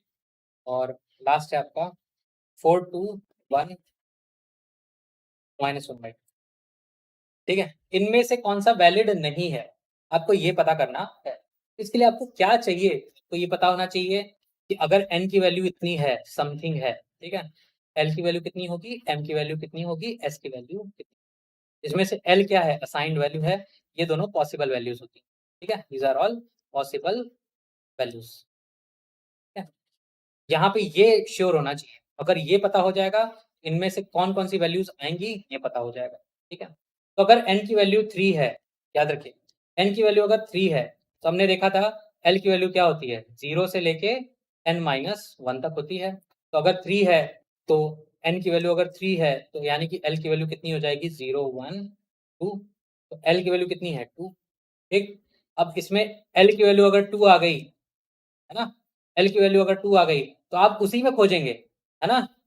अब आप 0 के लिए नहीं खोजेंगे, अब आप 1 के लिए नहीं खोजेंगे, l की वैल्यू 2 आ गई है ना, m की वैल्यू कितनी होगी भाई, m की वैल्यू कितनी होगी जल्दी बताएं, -2 -1 0 1 2, ठीक है, यही तो होगी, है ना। अब इनमें से क्या क्या कोई वैल्यू है क्या, 2 है, बिल्कुल है। अब क्योंकि ये हो, अब इनमें से ही कुछ भी हो सकता था, -2 भी हो सकता था, -1 भी हो सकता था, 0 भी और 1 भी, पांचों वैलिड है, पांचों वैलिड हैं, ठीक है। तो एक इनमें से एक भी वैल्यू अगर आती है तो वैलिड हो जाता, ये भी ट्रू है, ठीक है। अब क्या उनमें से एक इलेक्ट्रॉन +1/2 हो सकता है, -1/2 हो सकता है, ये तो हो गए। तो मेन चीज दिक्कत कहाँ आती है, एल और एम ही खोजना होता है, ठीक है। एस तो समझ में आता है, +1/2 -1/2 दोनों वैलिड है, ठीक है, लेकिन एल और एम को खोजना होता है हमेशा, ठीक है। तो अगर हम यहाँ पे देखें 2 के लिए एल की वैल्यू 1 होगी, बिल्कुल होगी, एम की वैल्यू 0 होगी, बिल्कुल होगी, +1/2 बिल्कुल होगा, तो ये भी होगा, ये तो है, ये भी वैलिड है। अगर हम थर्ड की बात करते हैं तो 4 है, तो यहाँ पे 1 तो है, ठीक है, 4 है, एल की वैल्यू कितनी आ गई 4, किसी ने बोला थर्ड, है ना, एन की वैल्यू अगर 4 है, ठीक, एन की वैल्यू अगर 4 है तो यहाँ पे क्या होगा, एल की वैल्यू कितनी आएगी, 0 1 2 3, ठीक है। तो क्या 1 वैलिड नहीं है, वैलिड है। और अगर एल की वैल्यू 1 है, एम की वैल्यू क्या -1 वैलिड नहीं है, बिल्कुल भाई, कौन कह रहा था थर्ड, कौन कह रहा था भाई थर्ड कि रॉन्ग है, जरा बताएं। फोर्थ की बात करते हैं, ये 3 है, ये भी 3 है, ये तो हो नहीं सकता, ठीक है, तो ये वैलिड नहीं है, ठीक है। सिमिलरली अगर ये 3 है, ये 2 तो ठीक है, लेकिन अगर ये 2 हो गया तो ये -3 नहीं हो सकता, इसके लिए क्या होना चाहिए था, एल की वैल्यू 3 होना चाहिए था, ठीक है। चलिए ये भी वैलिड नहीं है, ये वैलिड है, ठीक है, समझ में आ गया, ऐसा क्वेश्चन आता है, ठीक है। कि कौन सा वैलिड है भाई, कौन सा वैलिड नहीं है, जरा बताएं हमें। ठीक, तो फोर्थ और फिफ्थ दोनों वैलिड नहीं है क्या? क्लियर है ना, समझ में आ रहा है, आसान लग रहा है, कंसेप्ट क्लियर होना चाहिए बस, बाकी सारी चीजें सही है। ठीक है, फिर से मैं बार बार बोलता हूँ, एक बार ये लेक्चर देख लिया करिए लाइव, ठीक है, उसके बाद वापस से देखा करिए। ठीक है, वापस से देखेंगे तो कोई दिक्कत अगर होती है तो आप प्लीज़ हमें बता सकते हैं कि हमें ये दिक्कत है, या तो कमेंट में लिखिए। ठीक है, कमेंट में ये टाइमलाइन पे ये चीज़ मुझे समझ में नहीं आई सर, प्लीज़ एक्सप्लेन, बस। ठीक है, मैं रोज़ कमेंट देखता हूँ, किसी ने भी आज तक ऐसा कमेंट नहीं किया है। ठीक, जिसके पास व्हाट्सएप नंबर है वो मुझे व्हाट्सएप पे मैसेज भेज सकते हैं कि सर ये चीज़ मुझे समझ में नहीं आई। ठीक है, तो मैं वहाँ पे भी रिप्लाई करूँगा। ठीक है, जिनके पास व्हाट्सएप नहीं है वो कमेंट में बता दें। ठीक, जिनके पास व्हाट्सएप है वो व्हाट्सएप पे पूछ लें। ठीक, क्लियर? चलिए बहुत बढ़िया, इतना तो क्लियर हो गया। अब एक नेक्स्ट क्वेश्चन एक और देख लेते हैं और फिर इस क्लास को आज यहीं पे खत्म कर देंगे। ठीक है, कैसे जानेंगे कि +1/2 होगा माइनस? पॉसिबल वैल्यूज, यहाँ पे बोला है वैलिड। ठीक है, कौन सी वैलिड हो सकती है? तो भाई अगर n की वैल्यू 3 है, l की वैल्यू 2 है, m की वैल्यू 2 हो सकती है, बिल्कुल हो सकती है। क्या किसी इलेक्ट्रॉन की +1/2 हो सकती है उस 2 में? बिल्कुल हो सकती है।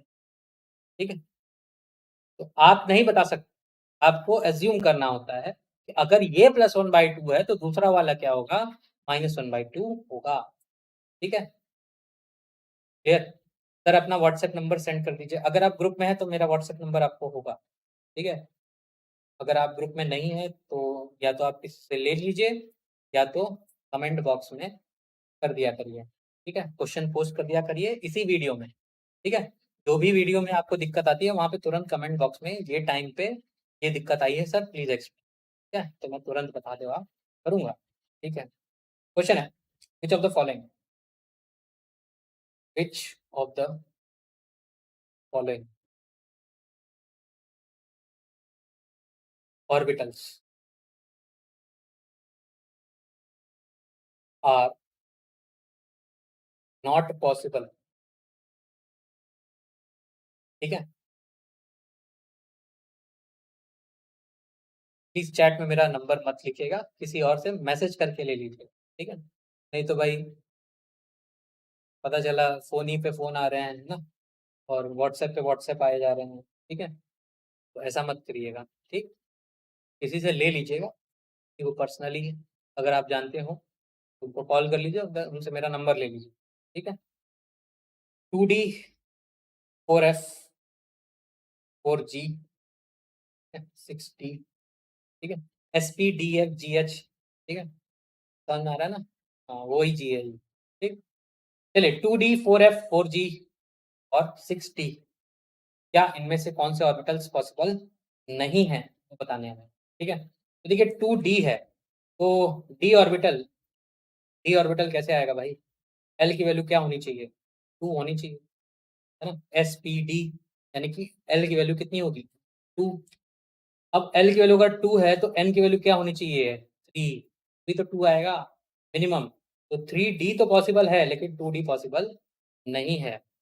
ठीक है, 2D पॉसिबल नहीं है तो ये तो नहीं हो सकता। ठीक है, 4F आप सभी को पता है इलेक्ट्रॉनिक कॉन्फ़िगरेशन में आता है, इतना ज़्यादा मेहनत करने की ज़रूरत नहीं है, बिल्कुल ये तो आएगा, वैलिड है। ठीक है, अगर आप चाहें तो आप कर सकते हैं। F की वैल्यू होती है कितनी? SPDF यानी कि L is equals to 3, L is equals to 3 है तो N की वैल्यू कितनी होनी चाहिए? 4, 4 है। ठीक है, 4G की अगर हम बात करें तो ये वैलिड नहीं है क्योंकि हमें क्या चाहिए? अगर N की वैल्यू 4 है, L की वैल्यू मैक्सिमम कितनी हो सकती है? 3, जो कि हो जाती है F।